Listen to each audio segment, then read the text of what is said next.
I'm not mad at him. Just tell him to leave me alone. Okay. I will.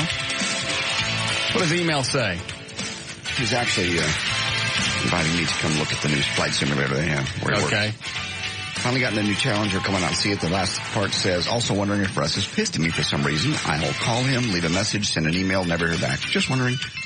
Jim.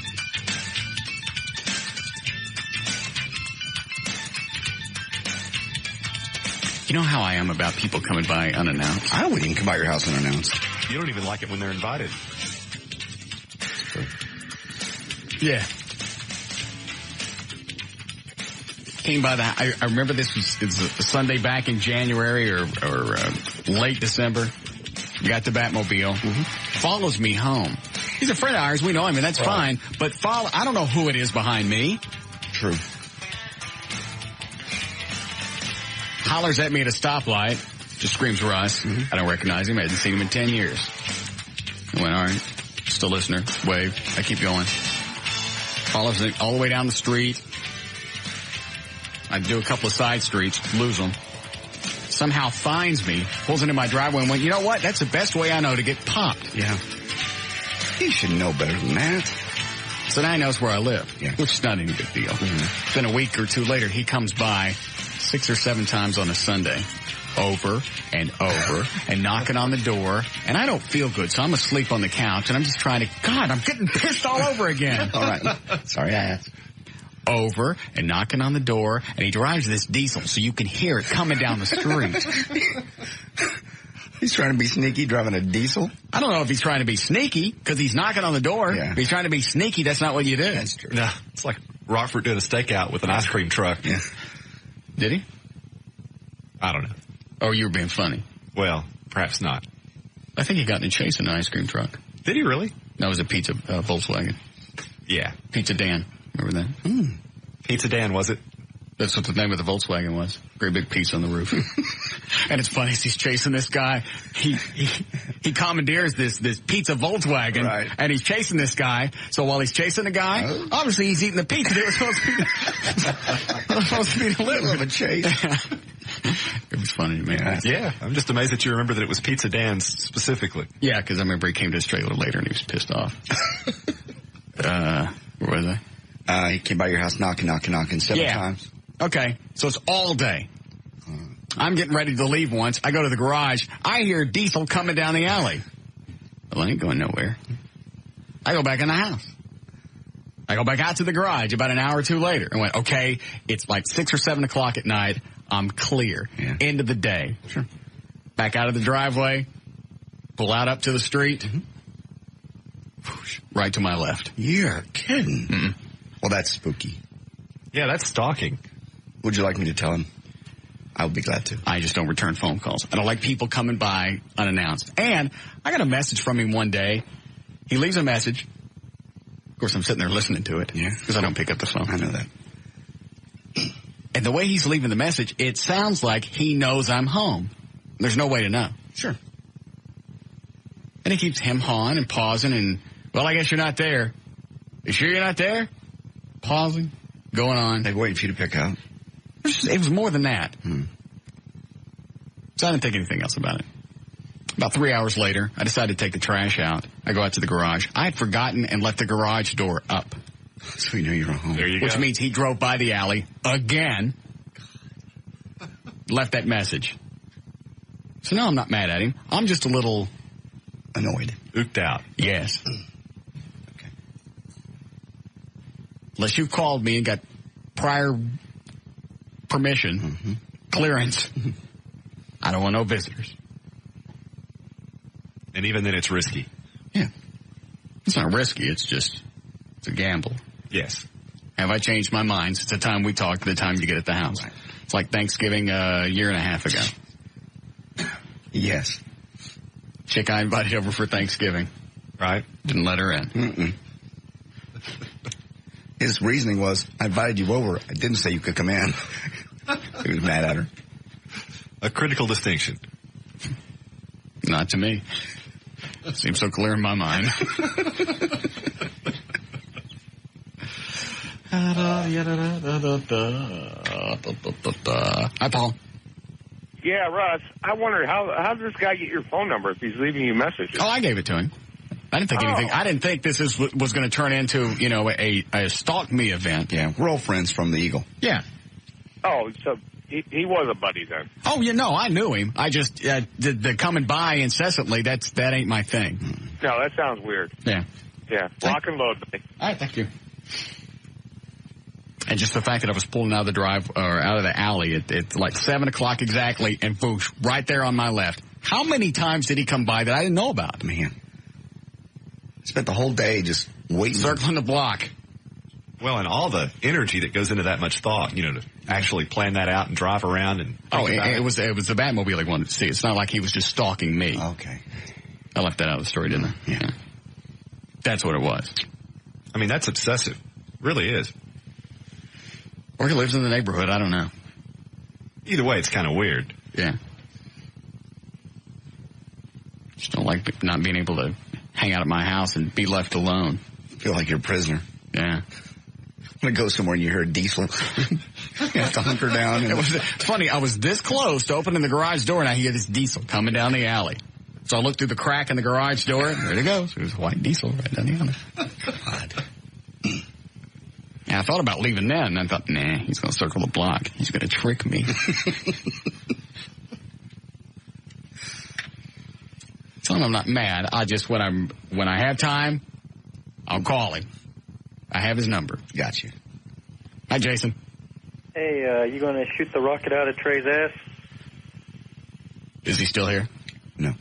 I don't think we'll be able to. He left. Damn. You should have Gay Steven light it. We were going to have Gay Steven insert it. All right, talk Thank to you. you. Okay, I have to ask, why is a rocket being shot out of Trey's ass today? I don't even know where to start. I got pissed off all over again this morning from yesterday. What was yesterday, Everett? Thursday. Okay, big day? Yes, 9/11, of course. Okay. We have all things planned. I've got a special 9/11 sermon ready. Oh, good. Had Chuck, I don't know Chuck's last name, but he plays with Maylee Thomas. Excellent. He comes up to play keyboards, so Right. I have, the live element. Right, I remember him from last time. Really, Right. really good. Maylee Thomas is going to come up. Excellent. And Excellent that singer. Tommy Young West. The gospel singer. Yeah. Yes. She's going to come up. All of that's ready to go. Wow. Big Okay. full sound. Yeah. I told him ahead of time, make sure that keyboard's checked out, make sure it's in the studio, in stereo, done. Okay. Comes in, checks out, and we're having problems. And I'm having to do Sound check on the air. It's like doing a sound check in the middle of a concert. Sure. Okay. So finally I had to just ask Chuck, we're not going to be able to do this. Okay. That's one, because nobody checked it out ahead of time. Gotcha. Number two, Maylee Thomas wasn't coming because Trey didn't verify it. Never talked to her. Oh, no. That's two. Mm-hmm. Number three, we get ready to do the sermon. Yeah. Tommy Young West is here. Right. Ready to go. Yep. I'm kicking it in. Kicking it in. All right. And she goes, what are we doing? Doesn't know what song. She thought she was coming in to sing one of her patriotic songs. What was the actual plan? To do the sermon. Oh, She wanted the gospel. like she did last time. Oh, and she didn't. Oh, I see. So Yeah. she didn't know what she was supposed So to then do. she gets this confused look on her face. Then she looks embarrassed. Then she looks uncomfortable. Because of Trey. Because He didn't communicate with her what she was supposed to do. She then assumed, because she has a patriotic album out, that's what we wanted her to do. She even asked Trey, okay, this is going to be a serious thing, right? And he went, well, it's Russ. So, but he never said, it's going to be Russ's sermon. You're there to be backup. He never said that. So she's assuming she's going to sing her songs. The one I find most unforgivable is the Maylee Thomas deal. I mean, how could he say that she was booked and then not have confirmed? he assumed somebody talked to her. Wow. I went, are they the producer of the show? No, I can't scream at them. Good point. And I was pissed. And it wasn't just a bit pissed. Oh, I'm sure. I was royally pissed. Luckily, right in the middle of all this tension, JD decides to float an air biscuit. That's always good for a little comic relief. Yeah, that's exactly what it was. It was planned, and I thought it through, and It was up. it was just one of those tense moments. I mean, it wasn't really bothering me, but I could tell. That's why I stopped everything, because you could tell Tommy. What's her name? Yeah. Just give me. I'll just set it right here because I never can remember her name. Tommy Young West. Yeah. I could tell she was really uncomfortable. Oh, that's too bad. So I was just, take a break, let her go. Then I could scream at Trey.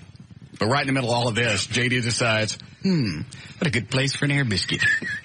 Loud one, too. Nice and juicy. I made it the promo, actually. Oh, you did? Just because Eddie lost his mind. Load it up, Eddie. Here, this will catch you up some. Okay. Is this all pieced together? Yes, it's all put together. All right.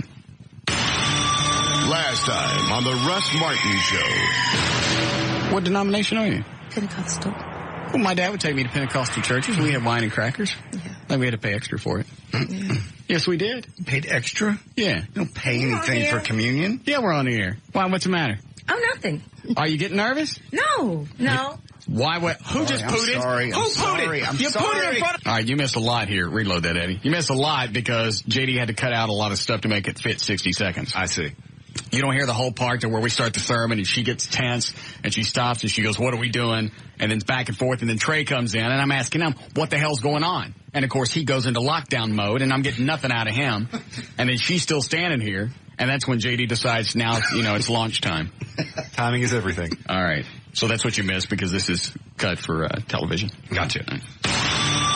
Last time on the Russ Martin Show. What denomination are you? Pentecostal.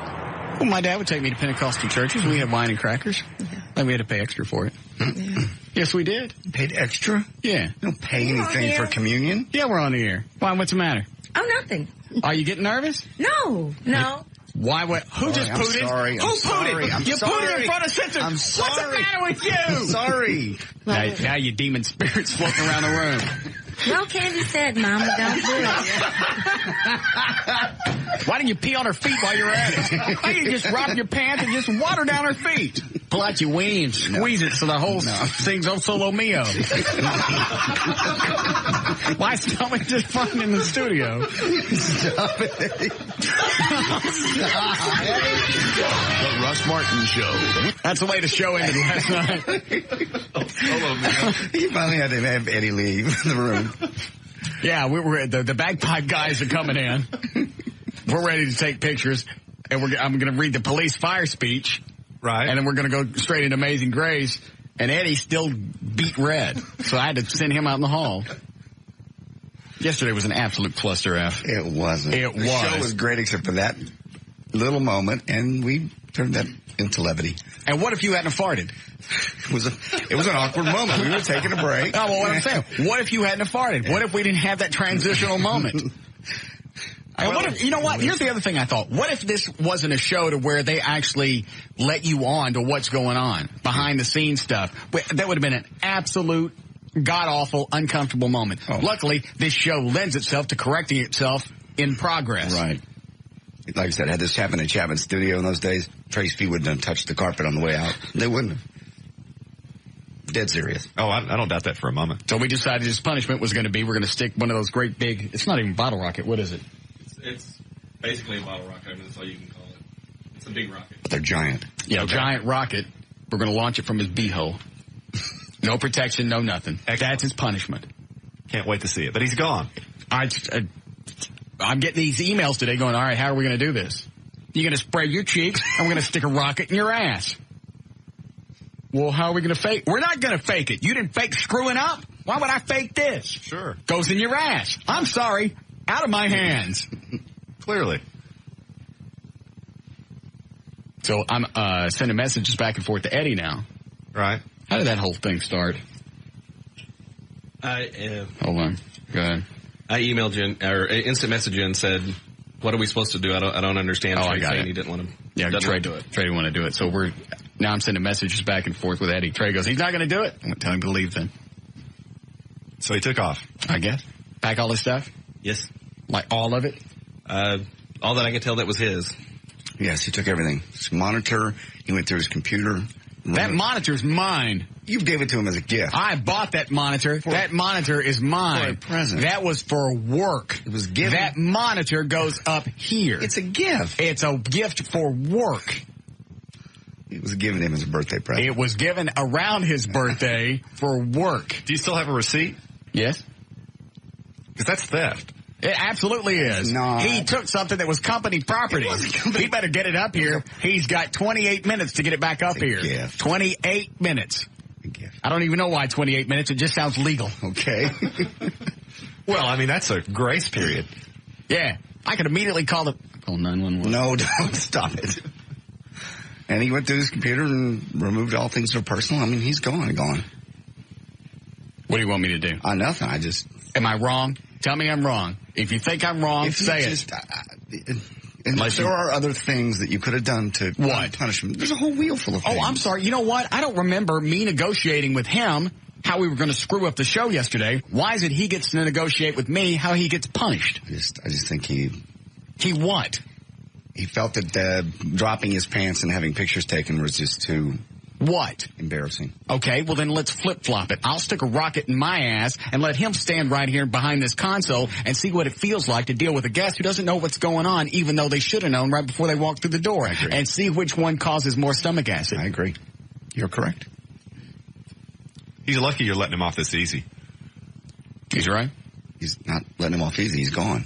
Well, but I mean, told him to go home. All he had to do was the rocket thing, right? Yeah. I mean, so what? Big deal. Ed even bought a can of Rhino liner we were going to spray on his ass to protect it from the heat. Jesus. I'm not kidding. Did you get your $30? I haven't yet. Okay. Okay. I think he just... And he doesn't even bother to say thank you. For what? We're going to... Oh, the Rhino liner. Yeah. Okay. That is very thoughtful of you. Very ungrateful. Yes. Well, you got to look like I screwed up. I just don't know what we're going to do now. We need a producer. And to do what? To set up guests and not tell them anything? You got a point. We had the whole conversation last night after the show. I know. I don't even know why we have a door. Nobody pays attention to it. We're having a meeting, and it's like, door opens, closes, knocks on the door, people come in. Hey, what are you guys doing? You guys drinking? We're having a meeting. Oh, that's too bad. You got any vodka? Sure. Alex from Wild 100 comes over. Oh, I'm sorry, did I interrupt something? You got any vodka? And he just stands there. We're having a show meeting. Another guy knocks on the door. Y'all got a screwdriver? Yeah. Yeah, Philip's head in here? Absolutely. Right next to the bottle of vodka. Right. Take it home. Your liquor hardware store. And they just coming back and forth. And we're trying to get things done, and he ain't getting it. And Russ is getting mad again. I could tell. Well, Dan's out, right? Dan Lewis? Yeah. I haven't decided. Oh, really? I don't know. Well, the last time we talked, you said he was out. I think you were pissed because of how he treated you at Three Forks, wasn't it? I could forgive that. Really? And I don't know. All I know is I'm getting emails from JD today going, don't bring Dan back. No, I didn't. Let me out of this. No. Don't. Why is it you don't want Dan? I love Dan. Why is it Lewis, you don't want Dan? Laura's wonderful. Why is it you don't want Dan back? Let me ask you this. You get a lot more work Wait out a minute. of Trey. That's all I'm saying, because he does personal things for you. Why is it you don't want Dan to know? Dan knows what I really think. Sort of. No, he doesn't. Hang on a second. Turn the mics off.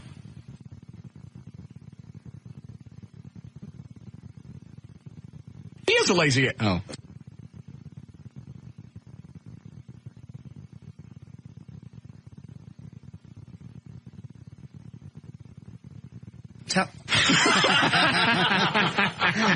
He doesn't have any what? Nah, nothing.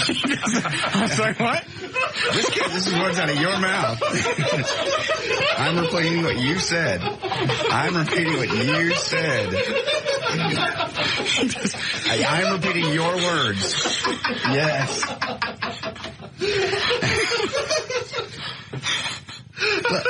Let me do the rocket dance. You know I have to. Oh, my God. Wow. I'm repeating your words. I didn't say anything. Most certainly did. I never said he was talentless. I didn't say that. I said to do this station. You said he still doesn't understand that he doesn't have the ability to do a show on this particular format. I said that on the air. I said his show would fit better on an AM talk station. I said all that on the air. That's all I'm saying. I never said he was talentless. I never said he was You just said he was talentless. I was repeating your words. No, you were. I most certainly was. Why did you turn the mics off? I said, I'll tell you what you've said. And you said, let me turn the mics off. I was repeating what you said. And I never said talentless. Not with the mics on. No, never said that. And the question was, this why is it format. you don't want Still to this- anybody to know? How come you don't came want? away from that dinner, you said, he still doesn't understand. He thinks the show just didn't have enough time. These are your words. The show wasn't given enough time to gel on the station. That wasn't the case. This is a very hard format to do. I think I said all that on the air. Yeah, you did. Yeah. Never called him talentless like JD just I did. didn't though. either. Not at all. He's a very good actor. Mm-hmm. He's an actual good addition to the show. When he's in here, it's great. Mm-hmm. So how come you don't want him back? That's just your call. I'll print the emails and post them on the internet. Please do. Then what? Private communication between you and I. I think that's appropriate. Wow. In that realm, I too am talentless. I could not do this format at all. Yes, you could. I could not. Absolutely, You're could. absolutely right. Note his words. I, too. Well, I've done am radio. My point talentless. is I've done radio for 25 years, and I couldn't do this station. I couldn't. I could do the station by myself. Yeah. This is a show where you have to bounce off somebody. You have to have something, and I certainly don't want to depend on the listeners. Yeah. You end up sounding like Mark Davis if you depend on the listeners. Difference is, Mark can talk for 20 minutes on nothing. I found that out the hard way. Did you talk to him?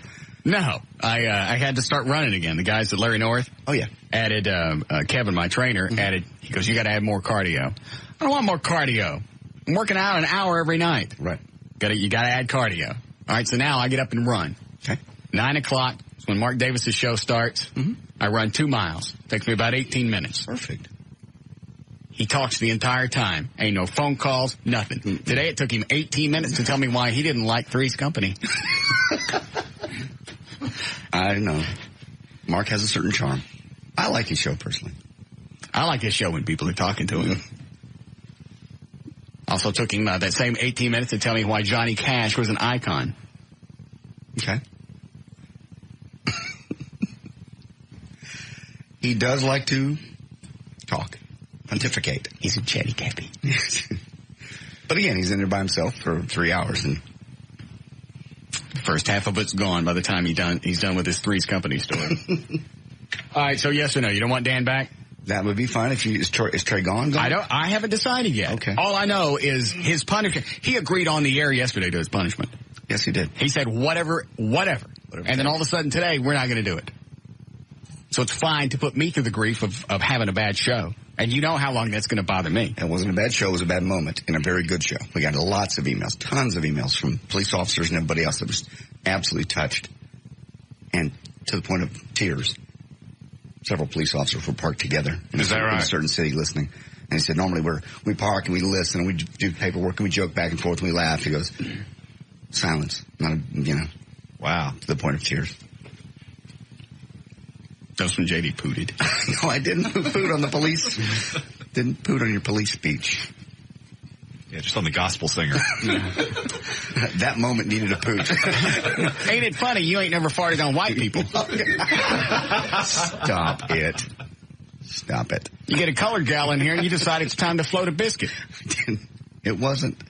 I wish I could say that it was a comedic timing of genius, but it wasn't. It was just a... How come you can't hear the fart on the promo? Because I could hear it on the air yesterday. I don't know. It's just, I listened, I tried to, I was even going to dub one in, but that would have sounded fake. Are we doing Eddie? All right. Go ahead, Robert. Hey, partner. Yep. I've been listening a long time, even back to when you were overnights on the Eagle, a long time. So I think I know. Was I ever overnights at the Eagle? Show. Overnights? No, you were nights. And Christy Evans was overnights. You were on 10 to 2. Used to do like weekend stuff I don't know. on the Eagle. I did But bang Christy long Evans. time. I told you that, didn't I? Yeah. Yeah. Thought she was going to drop one on you. Yeah, I thought she was going to dookie on me. Right. Because she was into So I know freaky the style of stuff. the show pretty Hang much. on a second, Robert. I'm telling those stories right now. Mm-hmm. You remember Christy Evans, Everett? I remember the name. JD used to hang out with her. Mm-hmm. She went out to the nudist camp out at Wills Point. Her and we were judging some kind of a contest out there together. And her boyfriend was Ken Shepard. I didn't remember that, but okay. Who's that? The only reason I remember it is because his son, Kenny Wayne Shepard. Really? Yeah. Oh, okay. And one night, Christy and I... You still there, Robert? Yeah. All right. One night, because I worked 10 to 2, Christy worked 2 to 6. So we'd see each other every night. She'd always come in, little bitty top, great big real cans. Yeah. And she would always wear, remember those running shorts she would wear? Yeah. State of Texas flag running shorts every single night. Right. And on the way out every night, I'd grab the back of them, pull them open, take a look at her ass, and leave. Stop by the bathroom on the way downstairs, and then go home. Right.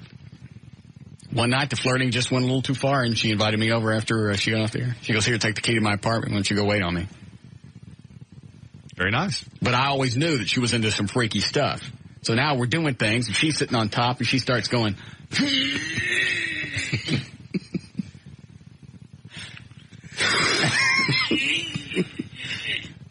Were you pushing on her stomach? No. She's just sitting there and all this, and then I start thinking, oh man, she's gonna dump on my leg. I'm not into that. So now I'm getting ready for it.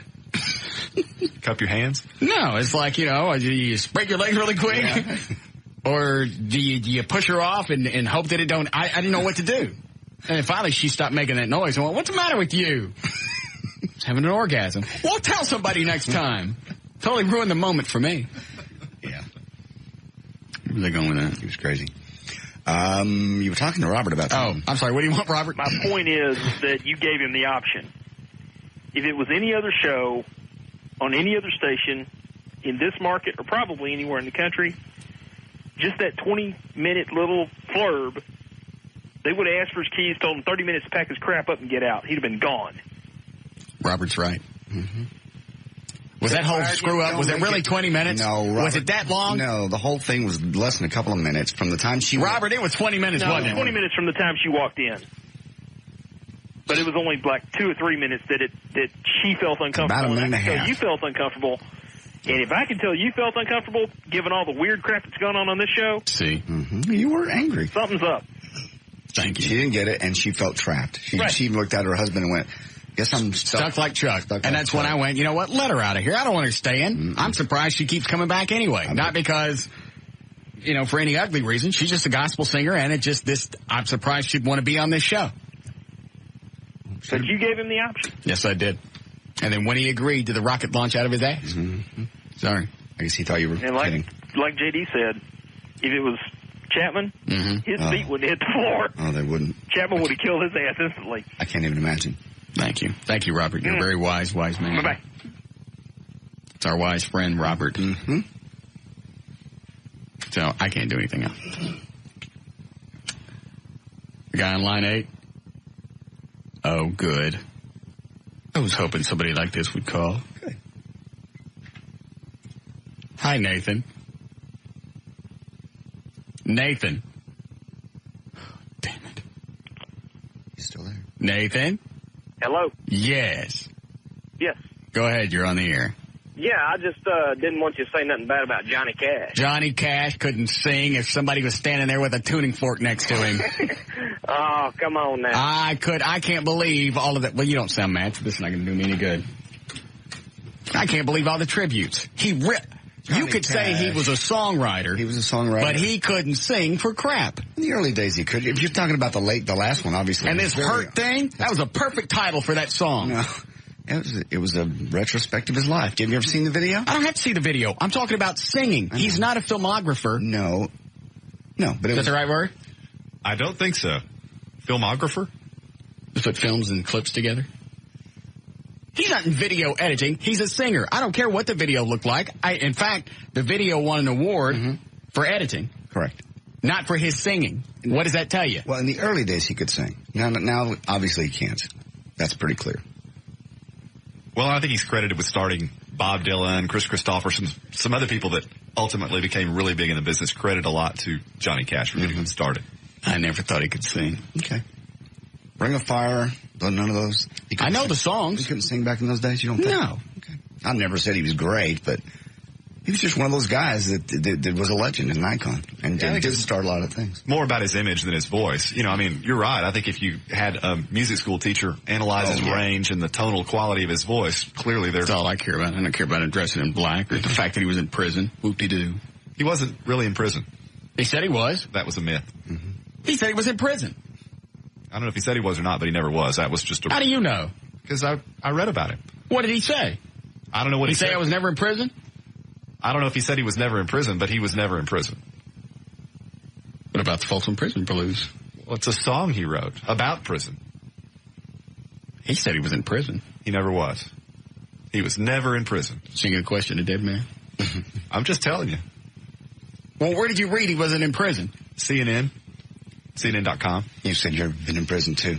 So, I have been. Good point, JD. No, you really haven't. I didn't write no song about it, and I certainly didn't pass it off as real. Who really goes to prison and gets raped by Chinese and leaves a sock in his ass? You do have a point.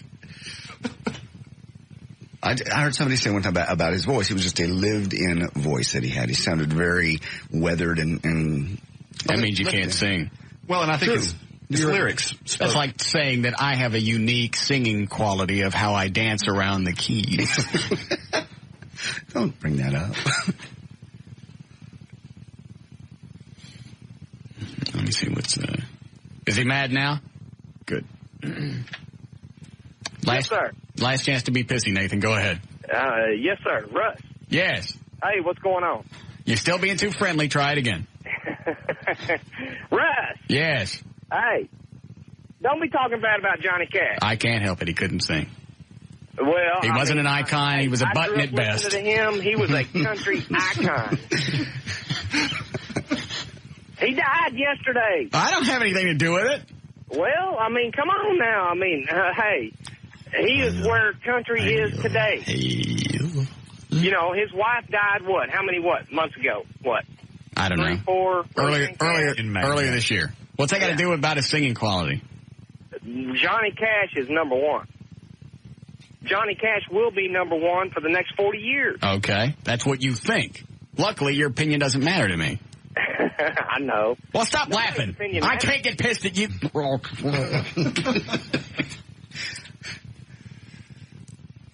I'm sure my dad is grief-stricken. Big Johnny Cash fan. Sure he is. Maybe listened to that crap when I was growing up. That's where this is going. That's the problem. Yeah. It's all from your Baggage. childhood. Yeah. It's not baggage. It's baggage. Sure it is. You should never force a kid to listen to that stuff. He didn't force you. Yes, he did. That was forced. Had to listen to it in the Cougar. That's all that he listened to. Remember trying to crawl out the back hatch.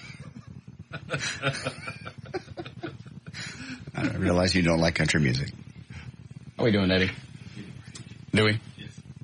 All right. Hold on a second. Go ahead, Ron. Yeah, Russ, I listened to your show a long time, and I love you, but yesterday's show was just absolutely the worst. See, I told you. It was not. Who's this bozo? Oh, God. Thanks so much.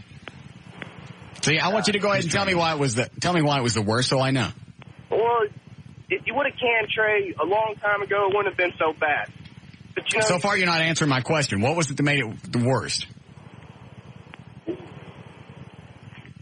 Yeah, pussy. Told you. It was a great show. Quit it. You're going to listen to this bozo That's from his just one delivery opinion. truck? Honestly. That guy's shut off. Pop goes a weasel before he answers. So they're going to be on to me. It's a great show. Forget all the emails you got from cops and everybody else. All right. Let me see if there's anything else here. Nah, nothing else. You can clear those out. Wait a minute. Mark Davis loses national show? Go ahead, Michael. Make it quick. what's going on today? Yeah. Man, yesterday's show rocked. Don't listen to that guy. All right. Yeah, I was wanting you to get Mark Davis on the phone and see why he lost his national show. He went on the air and did the whole last Sunday show and said that the ABC radio didn't want to pay him. He said, you know, he wanted too much money, and I don't know, they said there was way too many tech shows that they wanted to do in their Sunday slot, but, you know, Sean Hannity, I think, has got a Sunday show, doesn't he? I don't know. I don't know what they have on the weekends. Call him up and find out. I Well, want then to you know if just- he got fired. Well, you just gave me the whole story. Well, you know, I don't know. I don't know specifics. It sounded pretty specific to me. He wanted more money. They didn't want to give it to him. Sounds like somebody else, huh? Who does that sound like? I don't know. Rock on, Russ. All right, I will.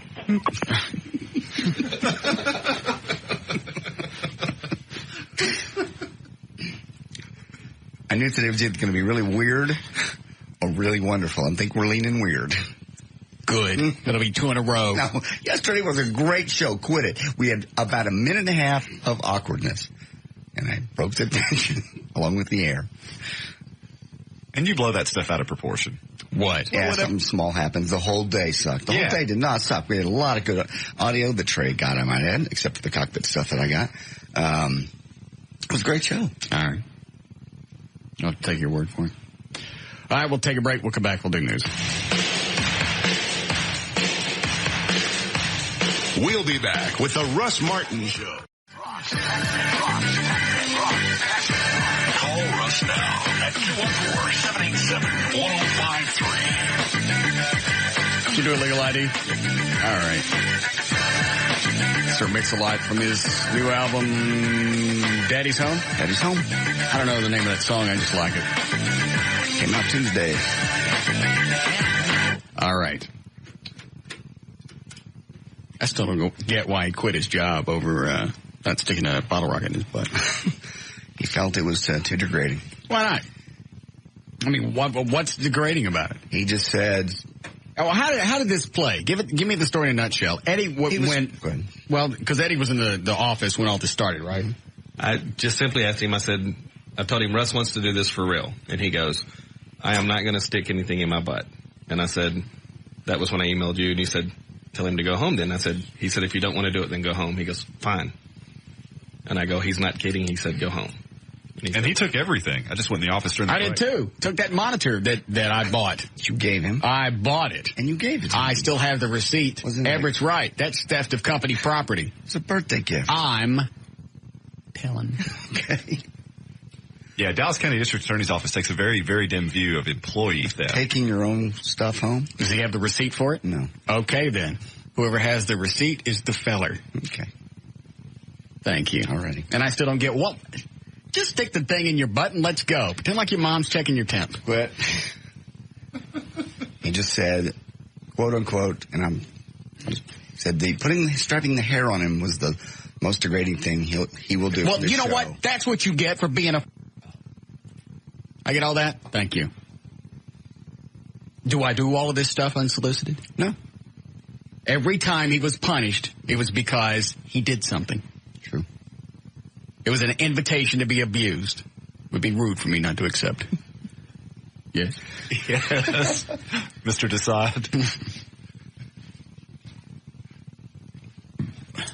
All right, fine. Then, he can do whatever he wants.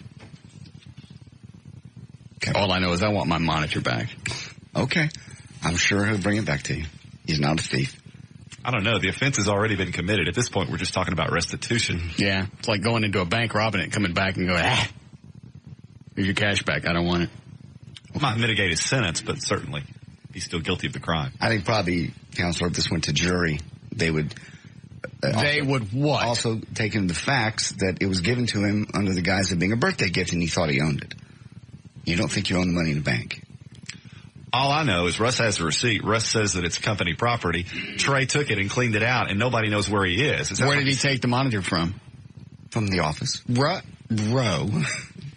They put you on the stand and they said, did you give this to him as a birthday gift? I gave it to him for work. Was it considered a birthday gift? I don't know what he thought it was. He's not very smart. You'll have to ask him what he thought it was. I'm sure he'll say it was a birthday gift to get him off.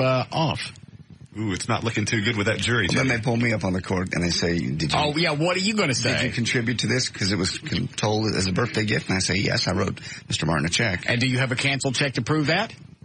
Have you not cashed that check? Ha-ha! You bastard. Now what?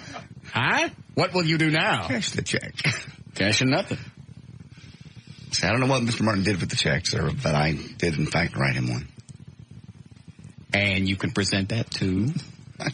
Please hand that canceled check to the bailiff, if you would, for the court to mark. It never went through. Something. It never went through. And possibly, why would anyone take a check and never deposit it? Because they're lazy. They never go to the bank. Well, I'm sorry, but you'd have to prove that. That's pretty flimsy, JD. You got me. Well, and the fact that he just took off, nobody knows where he is. He was told to go home. Nobody told him to take anything. Normally, when somebody tells you to go home, that means leave stuff here. take your stuff and leave. I think he Not figured- steal and go home. I believe he thought everything he took with him was his belongings. Well, somebody is operating under a... Misapprehension? No, that's not right. I don't know what you're going for, sorry. Neither do I. Then somebody's a thief. Yeah. Fine. If he wants to come back and stick the thing in his butt, I might let him come back to work. And drop all charges. God. So anyway. Sorry. He spent a lot of time cleaning out things out of the computer, and Had he spent more time communicating with guests and getting things done, we wouldn't be in the situation we are in today. And I still wouldn't be talking about it. And I wouldn't have spent an hour being pissed off about it today. And I also had to spend a bunch of time, emails back and forth, telling him either do it or get out. That's wasted that time. Then I find out we got a christening I got to do today. I didn't write no ceremony. ooh, Because I'm wasting all the time doing this other stuff. Okay. So it's 2 days he screwed stuff up. He ain't even here. sure. Ready for news? If you'd like. Good. All right, 401. J.D. Rhines on Live 105. Thank you, Russ. Brought to us by Expedia.com and by Miller Lite. Expedia.com, making it easy to find the trip you're looking for. Expedia.com. Don't just travel, travel right. This hour of the Russ Martin Show is brought to you in part by Miller Lite. And also by Condoms to Go, 75 at Walnut Hill. Come see the producer of the Russ Martin Show next Tuesday from 8 until 10 o'clock. The producer will have tickets to the Chevy 500. Come see the producer. Condoms to Go, 75 at Walnut Hill. It's on Tuesday, 8 until 10 o'clock. I'll probably drop by and say hi to Norm, too. Here we go. Friday, September the 12th, 2003. Linda Gray turned 61 today. She was Sue Ellen on Dallas. George Jones, still alive at 72. You know what? I got an email that said you were talking to Norm about something. Your Condoms to Go. Yeah. What was it you were trying to get? Nothing. What was it you trying to Who get? emailed you? Who do you think? Trey? Yes. I'm glad he's gone. Little backstabbing thing. See? What was the thing going on at Condoms? I was talking to Norm about getting something. What are you getting? That they have in the store. What are you getting now? Leave me alone. Well, if he heard that, he probably heard what it was. Did he tell you what it was? Mm-mm. Oh, good. It was nothing. Wait a minute. Is it crank pills? No. We got those. Oh, then I'm out. What is it? There's a new... You're going to make fun of me. No, I won't. Yes, you will. Go ahead. It's a new swing with a motor on it. Big. It's bigger than the one I have and sturdier. And it's got a little winch motor at the top for up and down. In case you want to take a engine out of a Chevy. No, kind of like that, but it's just for the sling. The other one doesn't have enough horsepower for you? There's no horsepower in the other one. The other one's just a swing, just a sing. So you got a swing that's motorized. Yeah, and it comes with a big frame. Mine doesn't have a frame. Why is it sticking your thing in something hairy ain't enough? It's fine. It's fun. It's just, and you never use one, so you don't know. A swing? Yeah, they're fun. Like I've always seemed to get a nice little kick out of just having sex. Well, it's fun to do different things. Like Why? Trampoline was fun when I had one. That was a blast. Would you do jump up and down and land on her? No. No. It just gives a little spring action to it. Okay. Everett, you wouldn't No, find that? I know what you're talking about. All right. That's always fun. Just different locations are fun. You've never done it outside? One time on the right out in front of the performance hall at Eastfield College. Ah, very nice. Just different places. I can't look at the star in the middle of the Dallas Cowboy Stadium without thinking about it. They did it there once. Okay. It's different places. Knights of Columbus. Did I do it there? No, I did. Oh, okay. It's like, damn, I forgot that one. Well, like you say, you have associations with certain places that will different stay with places. you always. Sure. I can't drive down Stemmons without going, that hotel was, and this hotel was. Hotels is one story. Is one thing.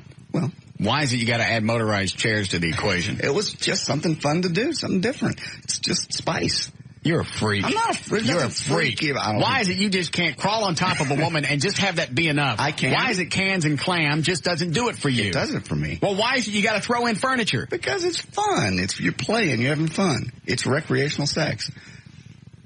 Why not do something fun? You've had one stick things up your. Excuse me. What? That was a long time ago, and that was a not under duress. Yes, no, it was. Who would ask for baby corn? You did. I did not. She asked to do I asked for peeled carrots. All she had was baby corn. I see.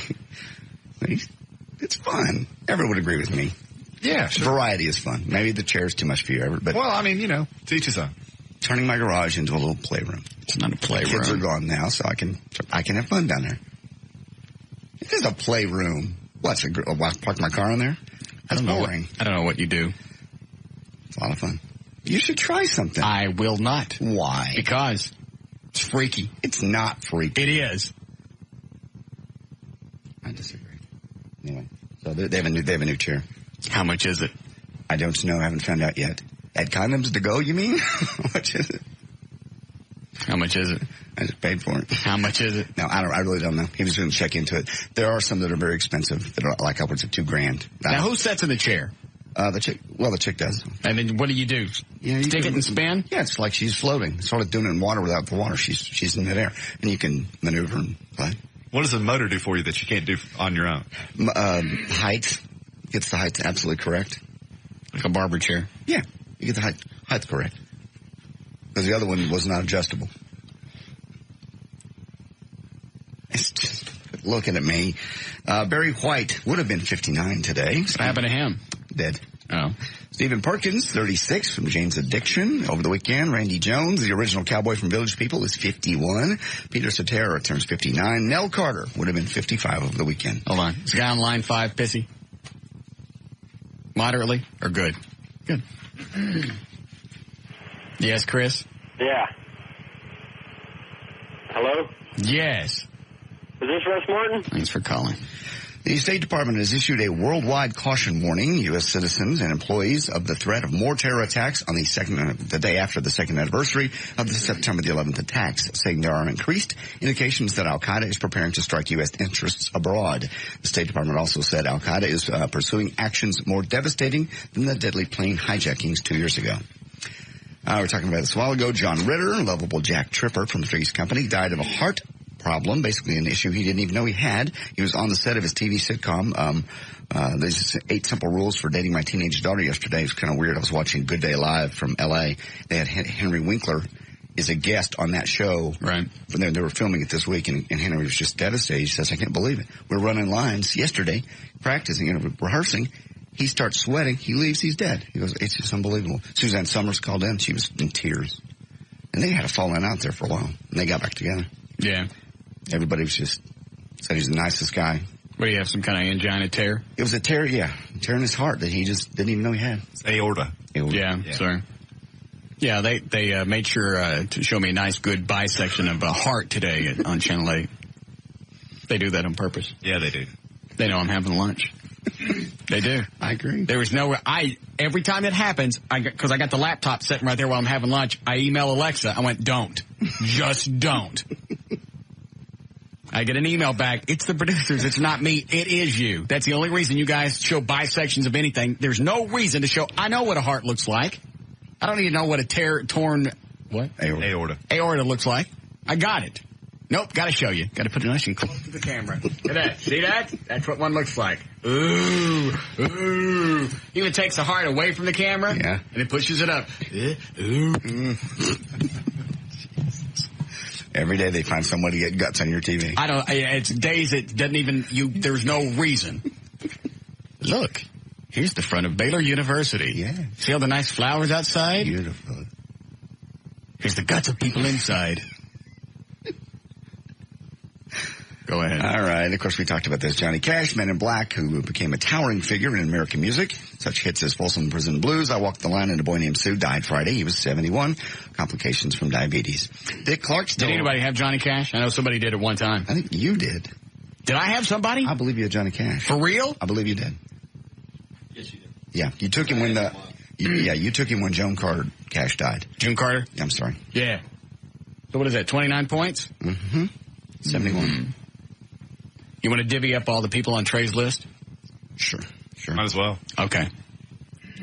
Go ahead. Dick Clark's still around. He's about to present to television audiences across the nation Paintball. Dick's company has acquired the broadcast rights to Professional League Paintball, which is made up of 8 teams in major cities. He's also working on Celebrity Paintball. David Letterman working on other things. He'd better start thinking of it as top 10 list of baby names. He's about to be a daddy at 56. While taping the Late Show episode that will air tonight, Letterman told his audience that his girlfriend, Regina Lasko, is about 6 months along. And he says, and here I am, 56, and by all rights, it shouldn't be happening. There's nothing we can do about it now. I'm terribly excited about this. I'm scared silly about this. It's going to be great. I'm going to be a father. Letterman said he and Lasko are actually still talking about getting married. Matchstick Men. He just doesn't seem like a dad. No. That seems weird to anybody else. Very much. Very much. And I'm not sure why. He's just at that age, he's never established himself as a dad, never talked about kids, never talked about family. I didn't even know he was married. Yeah, he's not. That's his girlfriend. Well, he was married once. Oh, yeah. Well, you got to figure the kid's going to be, when he's 18, he's going to be almost 75 years old. Yeah. Yeah, why would you be doing that at this age in your life, having unprotected sex? Either go get a vasectomy, make sure somebody's on the pill. It didn't sound like it was planned. No. But still, you're right. Then go get a vasectomy. Especially if he's thinking about retiring. Mm-hmm. Stay home. Raise the kid as long as you can, I guess. All right. Go ahead. Okay, we have some audio if you want to. Yes, let me have it. Right there. Got it. Nicolas Cage got a new movie out this weekend, Matchstick Men. And cut number 1 is Nicolas Cage on working with Sam Rockwell, who was also in this movie, in the movie called... I'd never worked with Sam Rockwell before. I liked it. I mean, he's very, very funny. He's definitely got his own rhythm. All right, who's Sam Rockwell? I don't know. Do you know? Actor, no. The only other thing he was in was that Chuck Barris movie. He played Chuck Barris? Yes. All right, I know who that is. He was also in Galaxy Quest. He played Guy. Okay. If you say so. He's just... Nicolas Cage is too hip for the room. I love these clips. Well, man...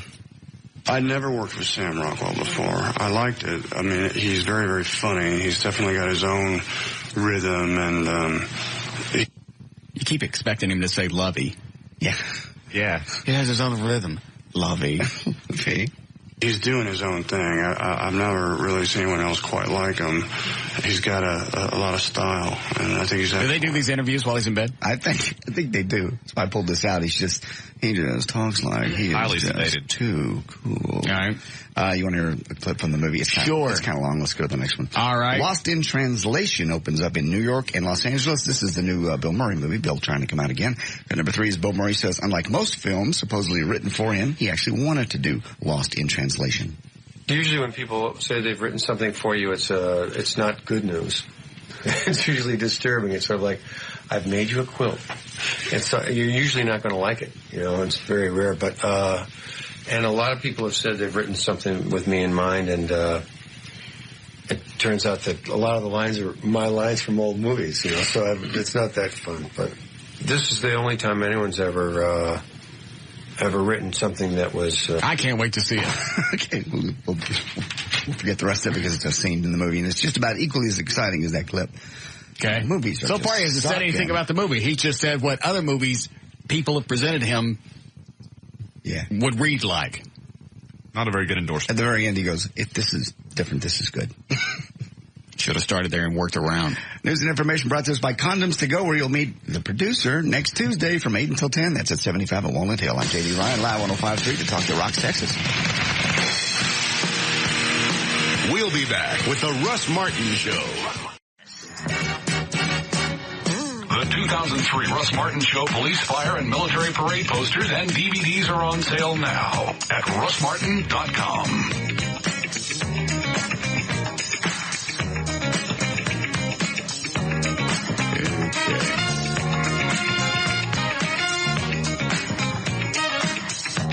Hi, Gail. Hi, Red. What do you got?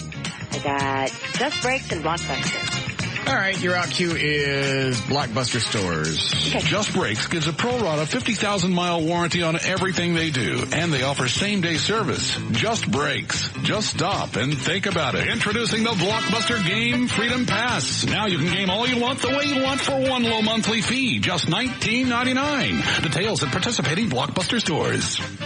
Messy on the freeways Friday afternoon. Eastbound 635 LBJ at Hillcrest. The wreck in the right lane has traffic backed up past the tollway. Moving into the Mixmaster downtown Dallas on eastbound I-30 at I-35. There's a wreck in the right lane. In Carrollton, northbound 35 at Beltline, a stalled car, and it's in the center lane. In Addison, southbound Dallas Parkway at Beltline. And on Central, southbound 75 at Caruth Haven. There is an accident. I think that one's off to the shoulder now. And you're going to have heavier than normal traffic heading into downtown to the American Airlines Center. Promise Keepers tonight at 6:30. Simmons is already slow from Motor. And, of course, ball game at the ballpark in Arlington. And that's at 7:05. And this brought to you by Blockbuster. They have 2 great ways to take home Bulletproof Monk. You can rent it on DVD or video, or you can buy it on DVD. Rent or buy Bulletproof Monk today at Blockbuster. I'm Gail Lightfoot on Live 105.3, the Talking Rocks, Texas. Thank you, Gail. Much cooler tonight. It's going to feel really nice. 60 for the overnight low. Then sunny for the weekend. 84 tomorrow and 84 degrees on Sunday. It's cool. Most of the showers to the south of Dallas now. 66 degrees at Live 105.3, the Talk That Rocks, Texas. All right, before you, whatever that email was you were talking about, before you get to that, what is the Promise Keepers thing? Promise Keepers is a group of Christian men that get together and have huge rallies. I mean, they're taking over. Is it Texas Stadium? I missed where they're going to be. O'Malley's nodding his head at Texas Stadium. Yes. Colored fellas? Well, there will be colored fellas there, but it's just Christian men. It's God schmoogers. Jody Dean will undoubtedly be there. The What Would Jesus Do bracelet wearing types. Yes. Why is it called a Promise Keeper? They're keeping God's promise to spread the word. Why don't you just go to church? They just have rallies. It's like like a revival? Yeah, well, more like, and I think they have sort of a renewal of whatever this list of promises is, right. To be faithful to your wife and work hard at your job and raise your children and things like that. You gotta do all of them? You could probably pick and choose if you wanted. That's what I like. I don't believe you can pick and choose. If you want to be a promise keeper, if you want to be a regular guy, you can probably pick and choose. Be nice to the wife, beat the kids, just kind of mix it up. Yeah. Hope God likes the ones you pick. Like Everett's idea. That way you keep everybody in the house kind of on notice. He's nice to me today, but... Yeah. So I'm guessing this is a big rally if Gail was talking about traffic. Huge. They'll fill the stadium. Really? Absolutely. Yeah, it's a big deal. Very big. They have somebody like Billy Graham come out? I don't know about this time. I'm sure he's been there before. They'll have, they'll have some guest celebrities. I don't know who. I'm sure I can find out in a moment if you you really want to know. Oh, it's at the American Airlines Center. Oh, okay. He tells me. O'Malley tells me. Maybe I could stop by for a couple minutes. Oh, no. Straighten them out. Yeah. Tell them what it's really like to be a promise keeper. But I could sneak my way in. I think they have like a program they follow. They don't just go, would you like to talk now? All right. What is the, all right, hang on. This guy's been holding forever. Hold on to email. Go ahead, Casey. Hey, Russ, how's it going? Good. Just got a quick question. All right. I have a 16-year-old brother. Him and my dad got in a verbal argument, and basically the shortened version of it, he got in his face about 2 inches from his nose and told him to hit him. And I know that if my dad would have hit him, obviously there's ramifications for that. He'd probably serve some time or something for hitting a minor, correct? Everybody's talking. Yeah, you're looking at injury to a child. That's a felony. Okay. Potentially. What if he hit him first? Well, have charges been filed? No. I mean, what is your concern? I guess would be a better question. Nothing happened. What's the problem? Nothing happened yet, but it keeps happening time and time again. And the last time when it happened, he actually shoved my dad first, and then my dad shoved him back. And they kind of wrestled around on the ground, and he keeps saying that he's going to call the police and file charges against him. Well, I mean, clearly that's an explosive situation that will ultimately result in something not good. I mean, I think there are probably other ways to address that before you have to resort to, having somebody arrested or beaten up. Right. Is this like a standard thing kids do to their parents at one point? Yeah, it really is. You ever do it to your dad, John? Oh, no. Ever? No way. It's a different age, man. I'm telling you. And I don't mean to throw this out flippantly, but it's the age of watching The Simpsons where the dad's the idiot. Back when we all grew up, the dad ran the house. I'm telling you. Oh, yeah. Don't you even. I'm a great dad. This show doesn't help. This show does not help raise a child, trust me. Smooch it. Smooch it. Sorry. I'm a very good dad. Very different. I didn't say you were a bad very dad. different at home than I am on the air. Very different. How are you different off? When I'm a father? Yes. In my father mode? Right. I'm a father. Okay. I'm not his buddy. Everything's not funny. We don't hang out in the treehouse. It's serious. Well, that's the way it should be. You're not supposed to be your kid's friend. You're supposed to be their dad. I agree, and I wasn't. And he had a hard time when he listened to the show separating the two, just as Joy has, which is, Dad's the slapstick and it's fun and it's goofy and anything goes. And with that comes a little bit of a lack of respect because he hears that every day, So at home, I almost had to go the other way. And yeah, he gets in your face as well as he outweighed me by about 100 pounds. So when he said he could take it, it was true. He probably could have. Yeah. I don't think 280? He probably could have. I don't think he could. It almost came to, he would walk away each time and, I'd call the cops. Those cops got to know me pretty well. He keep calling the cops? No, I would. Oh, okay. Because if he's going to walk off, I want them to at least know there's a kid that's angry that's out walking the streets at 11 o'clock, and he would take off, But, the bow up thing, Mm. Maybe should have popped him once. And I'm not saying it to be ugly. It's almost like you just, it's a good point. Maybe I should have popped him once. Oh, yeah. You're looking at criminal charges. Thank you. Potentially. Then he does call the cops and they go, he hit me. You hit him with the phone book. Guess who goes to jail? Hit him with the phone book. It sounds really good to go in and Where's the bruise? I'm not kidding. Your kid gets in your face and you really want to whack him? Hit him with a phone book. Oh, well, you can't. This day and age, you just can't. Unless you want to go to jail. Eddie's nodding his head yes. With a phone book? Yeah. Where do you think I got the idea? I don't think Eddie's kids are going to call the sheriff because out of where he lives. By the time the sheriff got there would be no evidence. Right. I don't know because Eddie's got the phone book beating them with it. And they know it. Of course, I sure would like that number. The cops will be there in about 2 minutes. Okay. Well, at least he wasn't calling cops on you. No, I would call them on him. Mm-hmm. All right, let's see what Ronnie wants, and then we'll give me the email. Yeah, Ronnie? Hey, what's up, buddy? Yeah.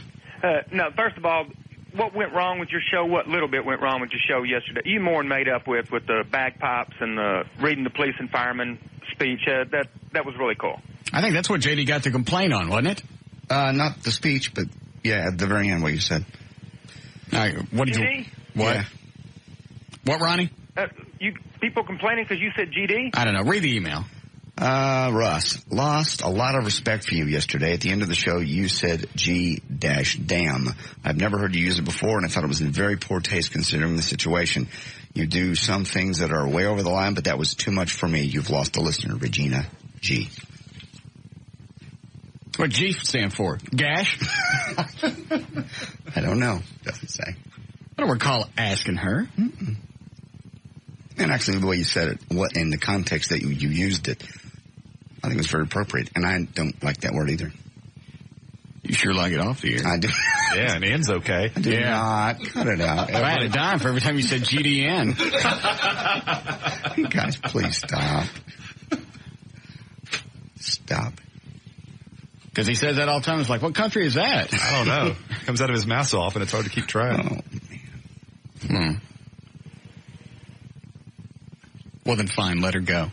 Sorry it offended. I didn't get any calls about it. No. Context in which you said it made the difference. You don't throw that out flippantly. I've used it twice on the air, and it was September 11th of 2001. Mm-hmm. Twice in 25 years. That ain't bad. And it's something you can legally say. You just choose not to. I don't think it's appropriate. Mm-hmm. Yesterday, it seemed to fit. It did. Sorry if you were offended. Not that I really care. Sorry, I'll absolutely miss her. Goodbye, what was her name? Regina. Regina Gash. I'll sorry to see you go. Go ahead, Ronnie. Anyway, I know you ain't into football and you probably don't watch the Sports Center on ESPN, man, but you know how you're always bitching about people stealing your stuff? Yeah. They were doing it Sunday night. They were doing your I didn't come here to preach today. I just wanted to tell you about.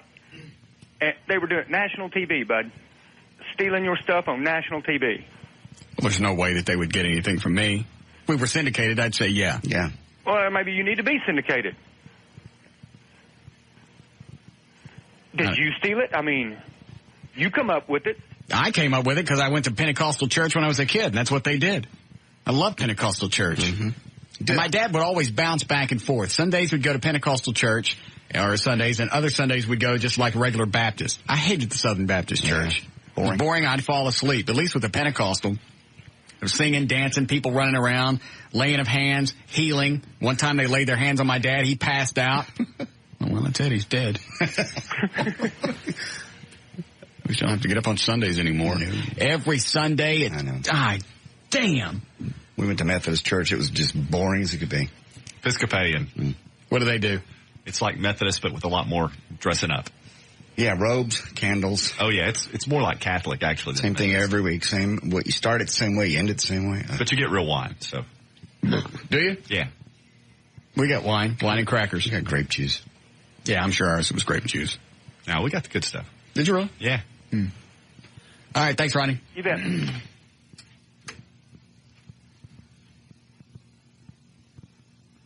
What are we talking about? He said the Sports Center was stealing your stuff. Oh, I don't care about that. Were we done with the church stuff?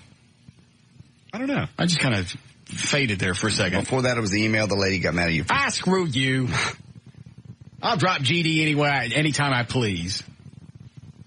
It just seemed to fit yesterday. Too bad. Tough. Go away. Irritate somebody else. I got an email from somebody today. I just deleted it. It was, it started out, you're an idiot. How dare you call the police, the people that flew the planes into the World Trade Center. How dare you call them cowards? What? I got past that sentence and I hit delete. Yeah. That's just a nut. I guess. Yeah, why bother?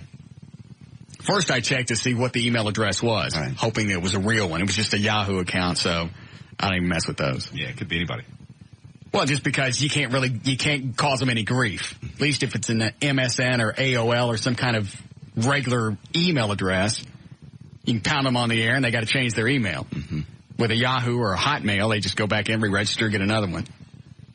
It's just a drive-by. Mm-hmm. I almost wish I had read the whole thing now just to see what their logic was. How could you not call those people cowards? I can't imagine. Like I said yesterday, I don't give a rat's ass what Bill Maher said. Those people that flew those planes into the side of the World Trade Center, they were nuts. Mm-hmm. And they were also cowards because they knew they were flying those planes into a non-military area and there was no chance of them getting shot down. Nope.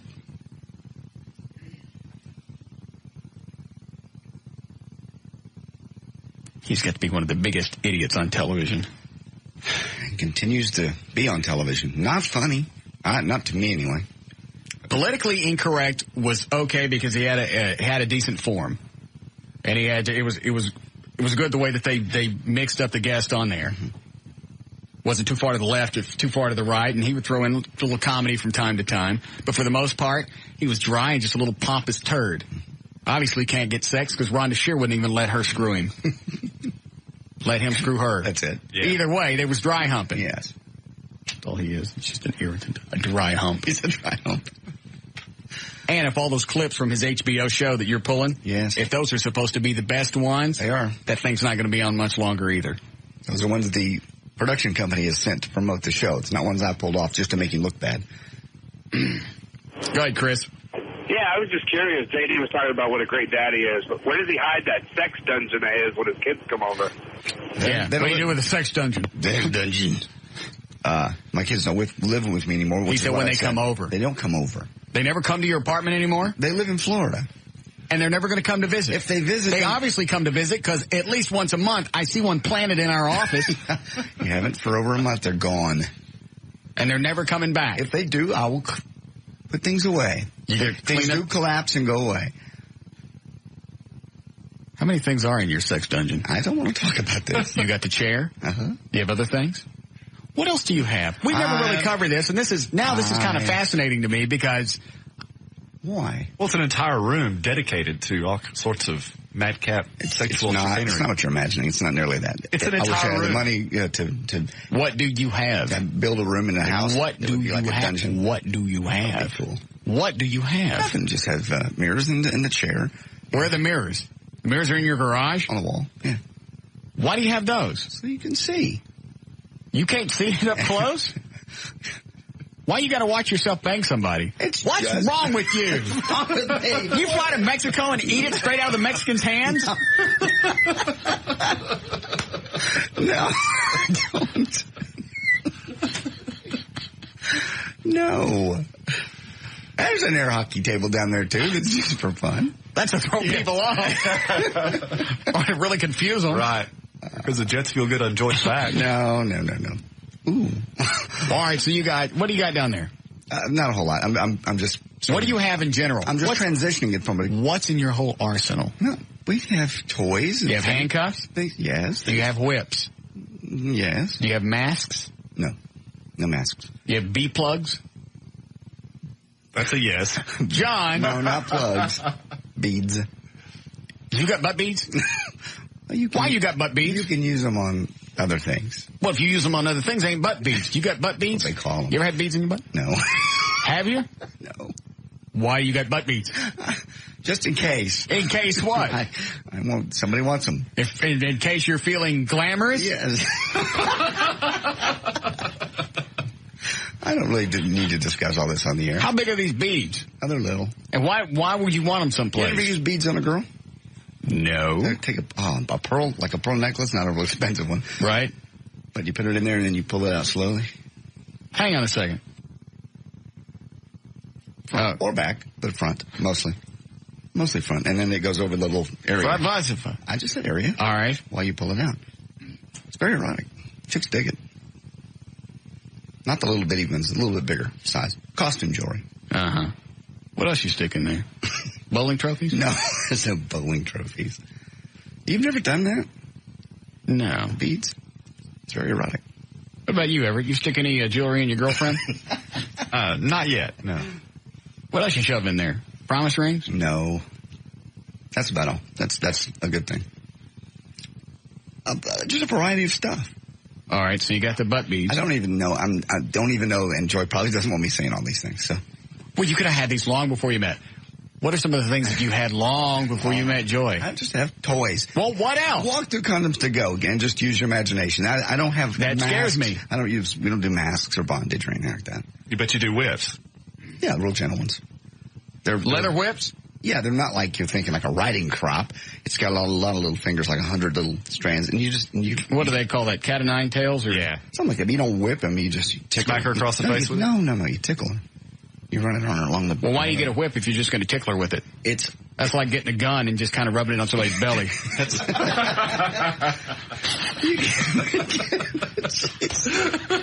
I can't explain it to you if you don't understand. It's very erotic, very light. It's very lighter than your fingers can be.